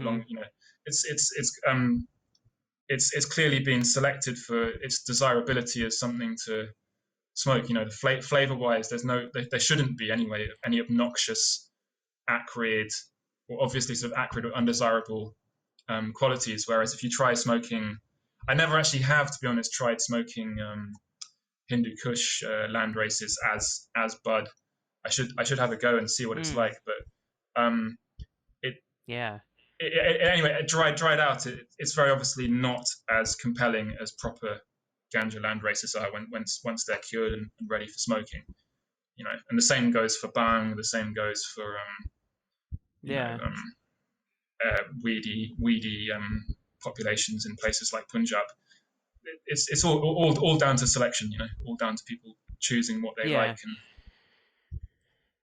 And it makes me wonder if some of the folks that are sourcing landrace plants, if they appreciate that difference, because like I said, out here in the United States, some of those differences get kind of glossed over or ignored as far as why different land races have been selected, where they have, and that's some of these varieties have been selected to be a pleasurable smoke for the flower, and others are really more concerned about hash production and less about that. And the reason I say that is just because I don't hear when I hear people out here in the United States talk about sourcing land races and everything, I don't hear that discussion happening very much of appreciating those differences.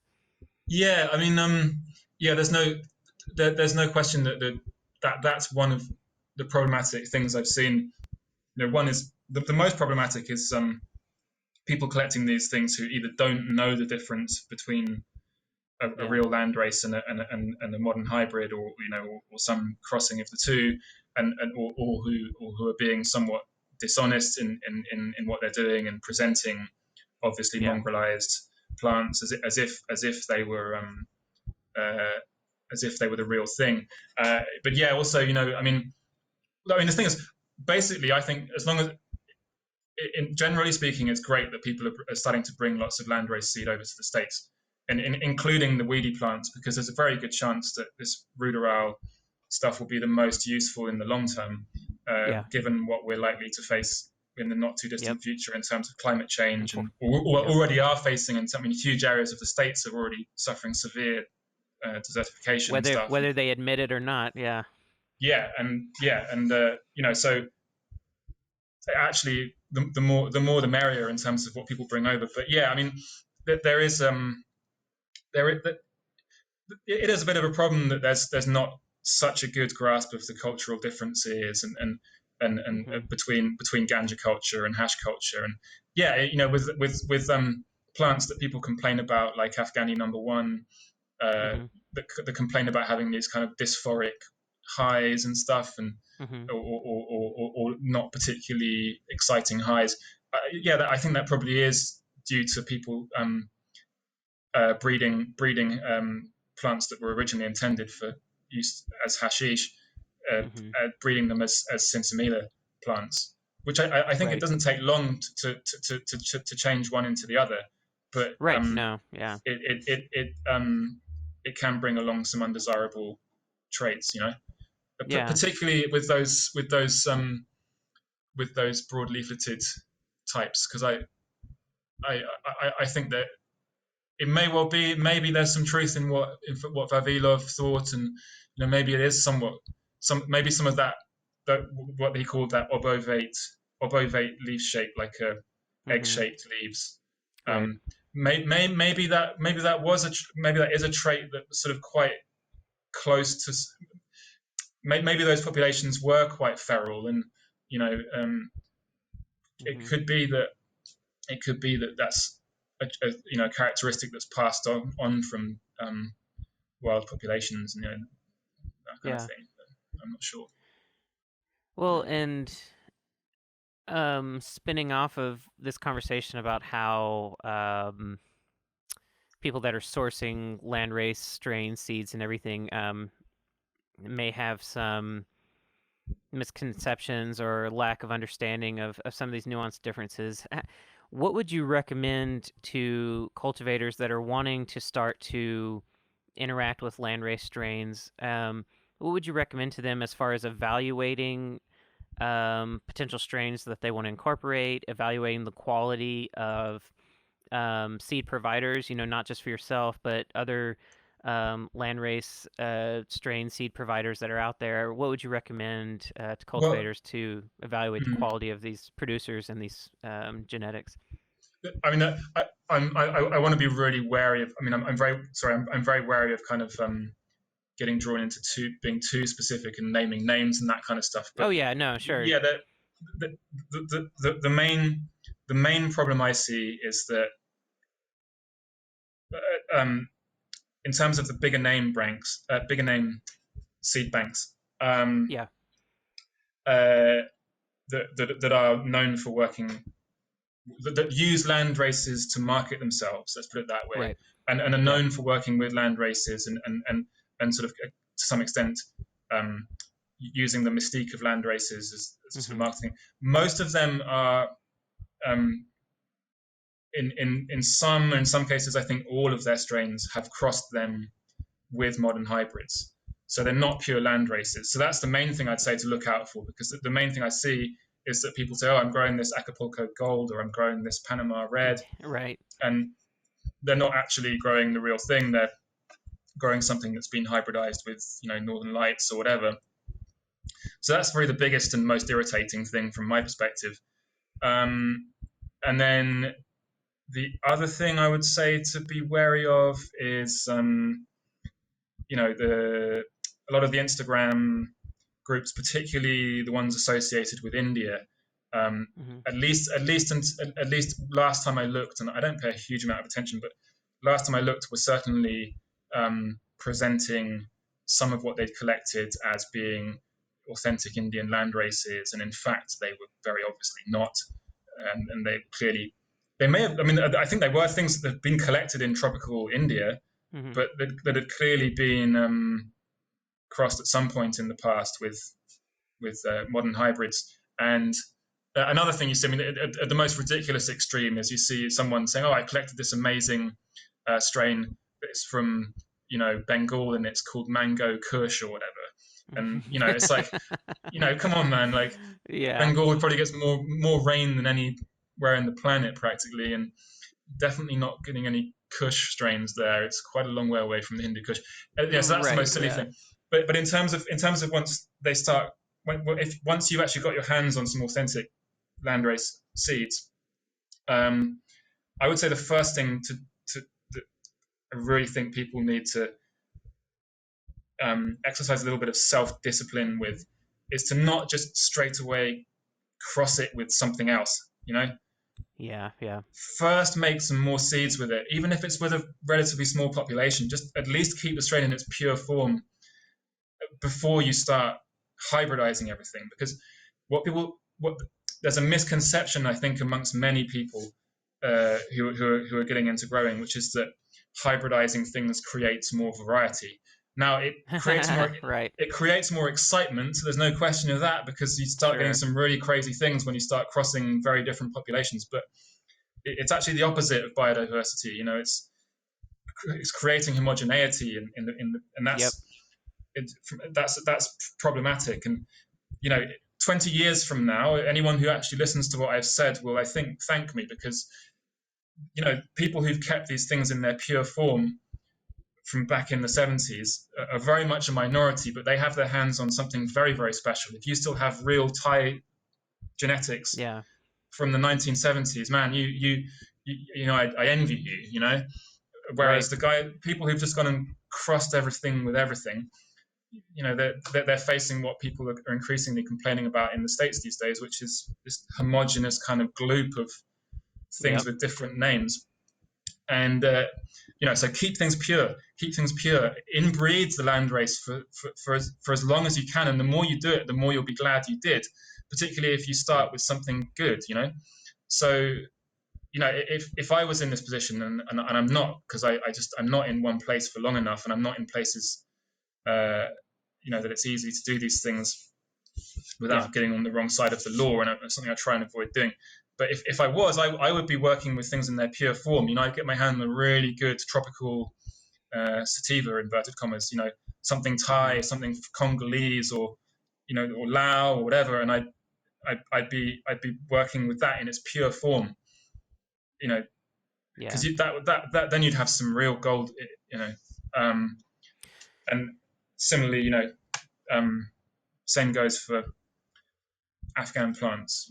I'd be keeping something in its pure form and inbreeding it. So, don't hybridize everything. It's just, I see people doing it, they're like, "Oh man, I just hybridized your Kamani with this thing." And I'm like, awesome. I mean, I imagine you must have some cool plants, but please keep it in its pure form. You can't go backwards. No, that's the thing. You can't. It's exactly the point. Yeah. You cannot go backwards. And with that trend, the value of these genetics is only going to go up. Because the genetic pool is going to get smaller and smaller. Yep. So I think it's very short-sighted, but it's the temptation is just so strong, because it is. I understand if you're only working with a handful of plants, it's difficult to sort of to conceive of it, but it just anything in its pure form. I mean, Mel Frank, who did most of the work that everyone else is capitalizing on these days. He some of his strains he started with just a handful of seeds, and he would he at the beginning he wasn't using the so-called cloning technique. He was just pollinating stuff, and then he'd give the buds to his friends, and he'd remember which stuff he'd given to who. And if they said it was good, he used the seeds from that the next year. And by the end of the 70s, he'd radically transformed what people were smoking, Yep. He and of course other people, but, most famously Mel Frank. And I wish people would take his lead, and I wish actually he had a bit more credit than he gets for for Yeah, what yeah. he does, because there are other characters who have sort of gained more notoriety, whereas he's not, um, outside of the more nerdy circles. He's not as well known as I think he perhaps should be, considering how much he's contributed to things. Yeah. Anyway, Yeah, and so yeah, go on. Sorry. and it's so hard to push back against the marketing pressure. Yeah. Because people love things that have consumers tend to gravitate towards things that have interesting names. And Hmm. then with the landrace strains, it's like a nostalgic thing of being able to see some old strain name that you might have come across that would have been imported in the 60s or 70s, and seeing it partnered with something new. It makes you feel, I don't know, there's like the sense of novelty and nostalgia mixed together. Yeah. And so I can totally see the pressure to hybridize the landrace strains, Hmm. to try to, just because they'll almost certainly sell on the market, because they'll appear Well, really is that, unique. But there's also the fact that it okay, if you have some seeds from tropical Africa or Southeast Asia, ganja land races, it's very easy to very quickly find extremely uh, you know markedly potent plants are quite easy to yeah, find, yeah, right? Whereas if you have a real landrace from the Hindu Kush or somewhere, right. THC levels, to even find something in the plus 10% bracket, Mm-hmm. you're Yep. going to have to grow a fair number of plants. So the reason a lot of seed banks don't sell pure land races or in fact most don't, is simply Mm, because they're not of that much use to someone who's not specifically very interested in that thing and who's got limited space. Because you I guess it's changing a bit these days, because actually people actually want CBD and things like that, and right. people also are also a lot more people are not so bothered about extreme potency, right? So Mm-hmm. some people do grow a couple of plants, um, and some do it for nostalgia, and some do it for medicinal reasons, and so Mm-hmm. on. But um, in terms of land races that are a ready match for the potency of a lot of the stronger stuff that you're going to buy in the dispensary these days, that really is pretty much only stuff like Thai and Malawi and Congolese and South Indian Mm-hmm. strains like sort of Kerala and so on. If you were to buy a pack of 12 seeds of those, out of 12 seeds, there's a pretty good chance you could find something that's sort of plus 15% THC if it's a good Right. strain. But if you buy a pack of Lebanese seeds, you might get some fabulous plants, beautiful plants, very resinous Right. plants, but the chance of finding one that's going to be beyond 10% THC Mm-hmm. is pretty low. If you buy 12, I'd say there's a very low chance if you just buy 12. Yeah. So it requires a bit of work. And if you're only working out of a wardrobe, or if you're legally only allowed to grow like a handful of plants, Right. you're making just the sheer economics of it, the practicality of it means it Yep. doesn't make much sense to grow land races. So, which is why most seed banks um, ignore them. But the thing is, what I would say is that that doesn't excuse what a lot of the seed banks do, which is selling things that just are not land races as land races. That to me Yeah. is a shitty move. It's like, don't just use these Yeah. No, plants for absolutely. marketing and marketing. They're actually much more significant than that in every Well, respect. and this moves into something else I wanted to ask you, because what pops into my Mm-hmm. head about popular seed banks misleading people is there are a lot of researchers out there that are wanting to work with these varieties and trying to figure out how to source seed and everything. So, one aspect is, that misleading marketing strategy can really screw up Mm-hmm. some research efforts. And Yeah. one thing that you and I briefly talked about outside of this podcast is that you were wanting to try to get involved in some different projects to kind of help make Mm-hmm. these true to type landrace strains available for research. Can you speak a little bit about what you're trying to do in that effort? Um, the I'm reticent to, simply because it's such early days, and in terms of Sure, yeah, but yeah, I mean, I have been, I am in the process of, and I have been for a while now, uh, um, collaborating with some research projects which ought to come to fruition in terms of papers being published and so on, late next year, I would think. yeah, I don't want to say much more about it than that, but yeah, I mean, it's really exciting to be able to get involved with something like that, because it also means I can expand the kind of collecting I'm doing, yep, and because it's pretty exhausting, the amount of travel that goes into yeah, I'm sure. to doing these trips, and between sort of October and March most years I'll go and do that, and then but it's an added incentive to do this kind of collection, particularly for ruderal, weedy cannabis, which I wouldn't normally bother collecting, because it doesn't pay for itself, because most people aren't interested in it. Right. But now I can go and collect things like that, which are hugely significant. Whereas in the past, I've only collected those types of strains in the Himalaya, because jungly, as they call it, which is kind of hash, hand rubbed hash made from weedy or escaped, generally intermediate plants, actually, that you find in the Himalayas, which some people really like. It certainly has quite a mystique to it. So I have collected those in the past, but in terms of collaborating on projects, yeah, I mean, there's some.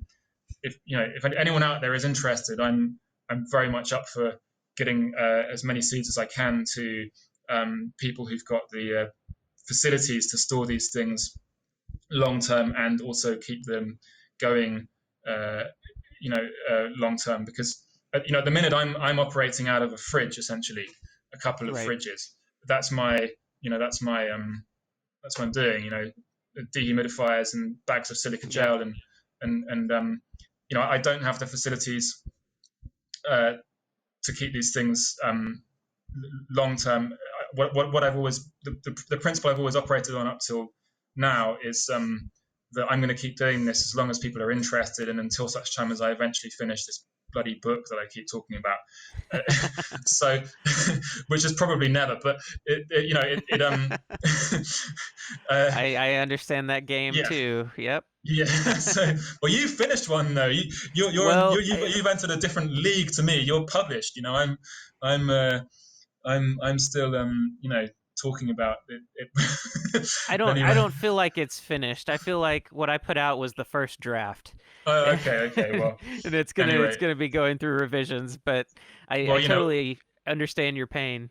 Yeah, well, I mean, many of the best books get revised until the very end, but it's so anyway, I mean, that's where I'm at. So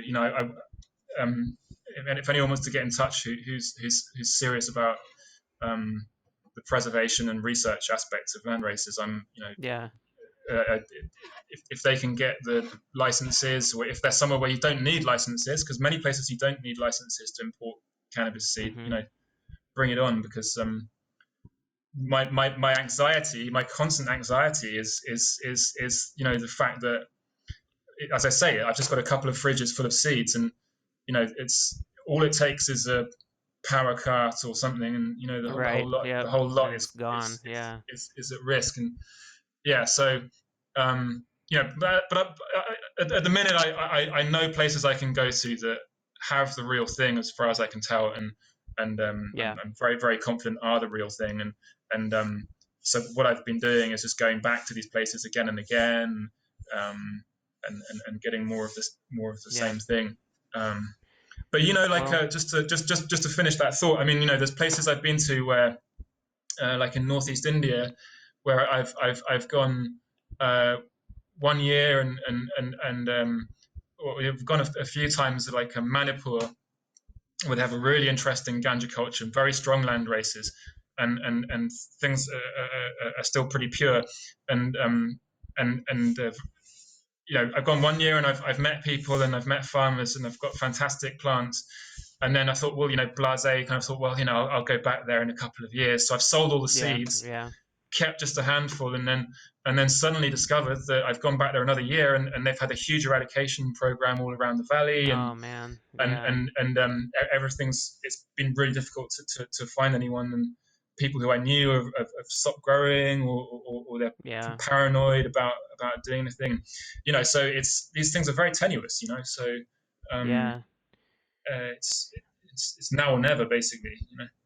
Yeah, well, I feel hopeful for the future of landrace strains in general for several reasons. I mean, one is there is starting to be a greater appreciation for things other than THC content Mhm. in plants. And so that's, adds some motivation for people to work with, to not be driven just by high THC yielding cultivars.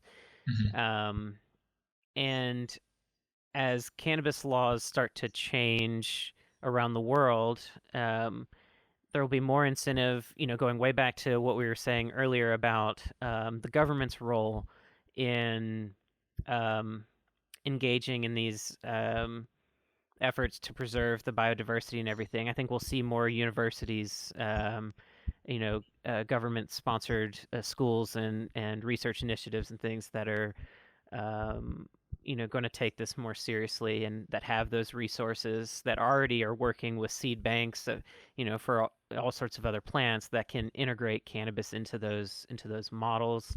Mhm. Um, and so I think there'll be a good trend going forward if things continue like they are. But like you said, it's sort of a race against time, Oh um, yeah, absolutely. Yeah. because it needs to happen. It needs to happen soon, and hopefully I can help you with that. I mean, there's a variety of research groups and stuff that I'm connected to that everyone right now is just trying to figure out how to move forward because the laws are changing so fast and trying to figure out what they can and can't do and what they can invest resources in. But like I said, stemming from the other botanical work that I've done, I really want to see this happen with cannabis, just like I want to see it with every other plant.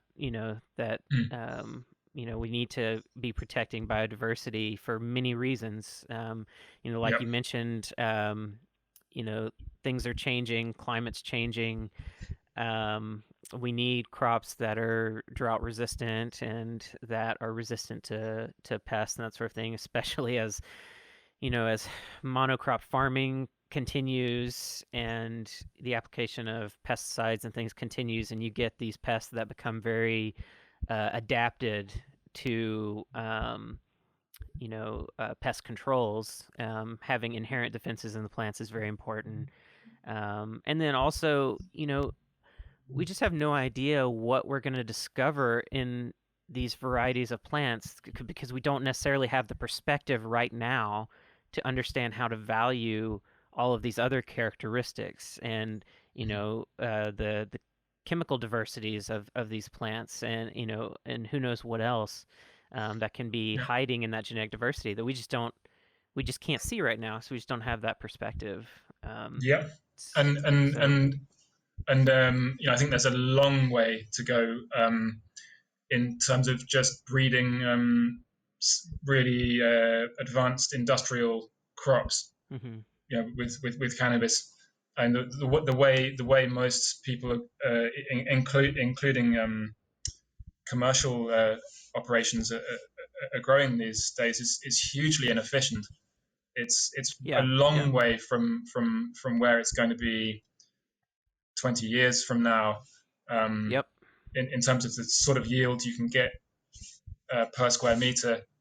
Uh, Once they've got going with breeding um, plants for that, you can grow very close packed sort of yep. single stem cannabis plants that you can grow like you would a lot of other industrial crops.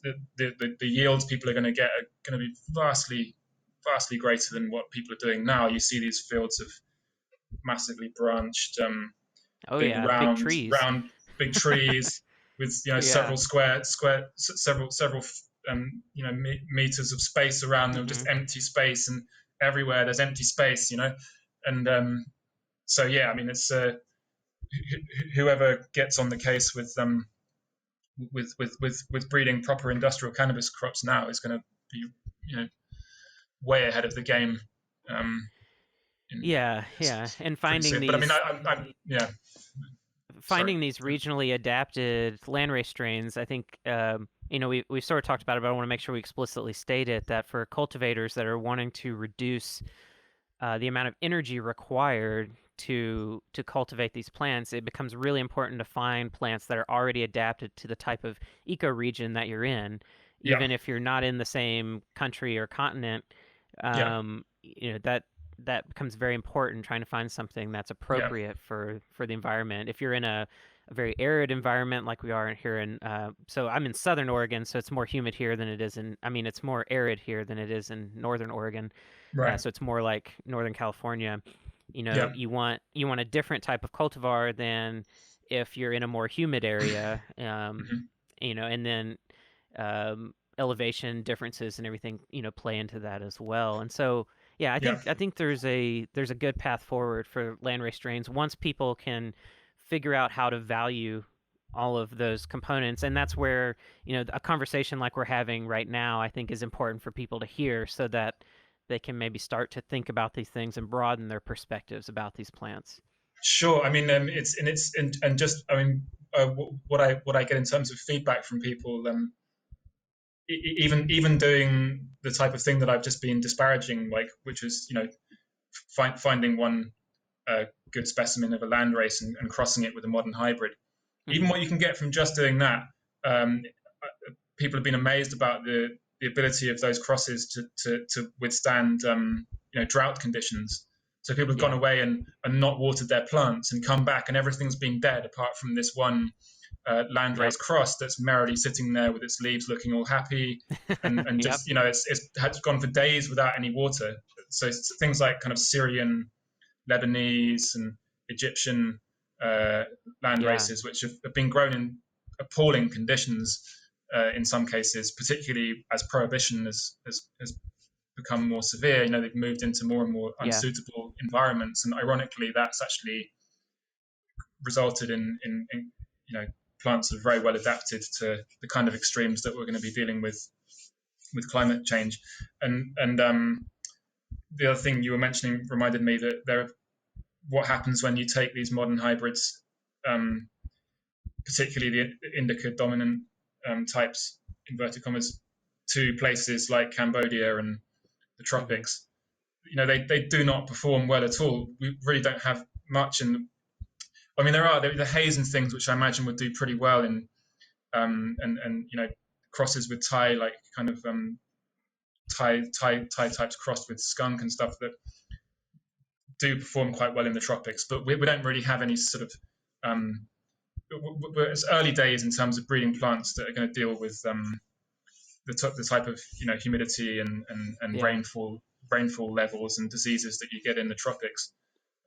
If you take these kind of Kush type plants to Cambodia, they just get savaged. I imagine they've been growing them long enough there now that actually they've started to just Yeah. by Adapt. process of elimination they've started to adapt. But in terms of resistance to fungus and bacteria and Mm-hmm. pests, the the land races that you get in Thailand and stuff are just much better at dealing with that kind of thing. So um, Yeah. yeah, there's all kinds of potential there, like you're saying, and much more than we're aware of at this particular point. Yeah. Um, Yeah. Well, at this point, we've been going about 2.5 hours. I'm yeah. going to go ahead and wrap things up, but I really appreciate you being willing to spend so much time to talk to me about all this. It's been super fascinating. I've really enjoyed Well, speaking with likewise, you it's been a pleasure. and being able to go off on. Yeah, and if you ever want to sit down again, if anything comes up that you want to talk about or revisit, I'm happy to sit down again with you. And at some point, I'm trying to figure out some ways that I can do some international travel. I'm connected to some research and education groups out in sort of Eastern Europe, and have been wanting to also trying to work on some projects kind of out towards New Zealand and all of that. So I'm trying to figure out a way I can do an international tour. If I can ever get out there, I'm gonna try to connect with you one Absolutely, on one. I think absolutely. that'd Yeah, be do it. Would be that'd be fantastic. totally. Especially with And your likewise, if you ever, knowledge. yeah, if you ever, You're conversant in the whole aspects of it that I know very little about. The getting into the fine details of the genetics and that sort of aspects that sure, yeah, and bring a I love understanding to being it. able to have conversations with people that understand so much about things that I have my own gaps of knowledge in, and Yeah, being able to bounce back and likewise. forth. And if you're ever in the States and make your way out towards Oregon or anything, please let me know. We'll get Oh together. yeah, I mean, one of these days it's going to happen. I don't know when, but yeah, Yeah. I have family out in Oregon as well, and Oh, great. on both sides of the states, in fact. So yeah, it's always in the back of my mind to do a trip to America. It's a Yeah, yeah. long time since I was there. Cool. Awesome. Well, is there anything else before we sign off that you want to share with listeners? Anything about the Real Seed Company? I'll give you a second to kind of plug all of that. Well, yeah, get in, if you are in the States and you do want to order seeds and you're in a place where you're comfortable doing that in terms of the law, then you can buy direct from us at another website that I've started recently that was originally intended to be a more commercial venture, but it's in very early stages. But it's Quick Seeds. That's KWIK, quickseeds.com. It was a sort of in joke between me and a couple of my friends. There's a discount uh, food retailer that is in the UK that and it was actually never something serious, and then we designed this banner for it, and we thought, well, actually that kind of looks quite good, and then anyway I started that as a kind of as a more commercial venture and somewhere that I could uh, list things that I wouldn't be comfortable putting on the Real Seed Company website, like things that strains that I wasn't sure were pure, or hybrids that Gotcha. people Yeah. were working with, and sort of stabilized things. Like we've got kind of uh, a, a version of Deep Chunk, which is a Afghan. It's generally agreed to be a pure Afghan, sort of inbred Afghan, and things like that on there. So and also you can buy from there if you're in the States. So don't be put off if you go to therealseedcompany.com and see a thing saying we do not ship to the USA, because we do. uh, Nervously and tentatively, we do have started to post things to the States. Because it's the thing. It's where I've always wanted to work with, because as we said right at the beginning, it's actually where people are most serious about these things, Hmm. breeding and seriously, and really getting into the details. People in Spain have to climb it for it, and in parts of southern Right. Europe, but most of northern Europe and the UK, it's no good for growing outdoors, and so uh, it's very hard to work with the kind of numbers that you can in the greenhouses or under the sun. Uh, Yeah.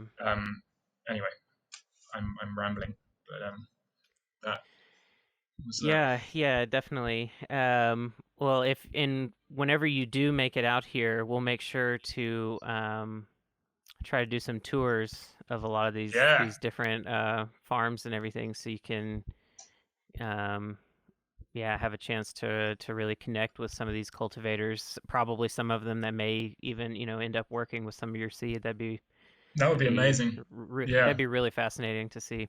Well, one cool. of these Well, days. Yeah, yeah. Well, keep me posted on what you have going on, and I'm sure we'll stay connected through social media and email and everything. But I look forward to seeing how everything continues for you, and I'll keep with the education work that I do, try to help people understand why they need to value these landrace strains, and hopefully we can work together try to protect some of that diversity. awesome, awesome. Well, it's great talking to you. I've really enjoyed it. Awesome. Yeah. Likewise. All right, everybody that's listening, that'll do it for today. Thanks so much for tuning in. If you want to learn more about the Curious About Cannabis podcast, you can visit cacpodcast.com or connect with Curious About Cannabis on social media. We're on Instagram, Facebook, and Twitter. And you can find the podcast on Spotify, Apple Podcasts, Google Podcasts, Stitcher, et cetera, most of the places where podcasts are these days. And yeah, thanks so much for listening, and I'll talk to you next time. Thanks so much, and take it easy.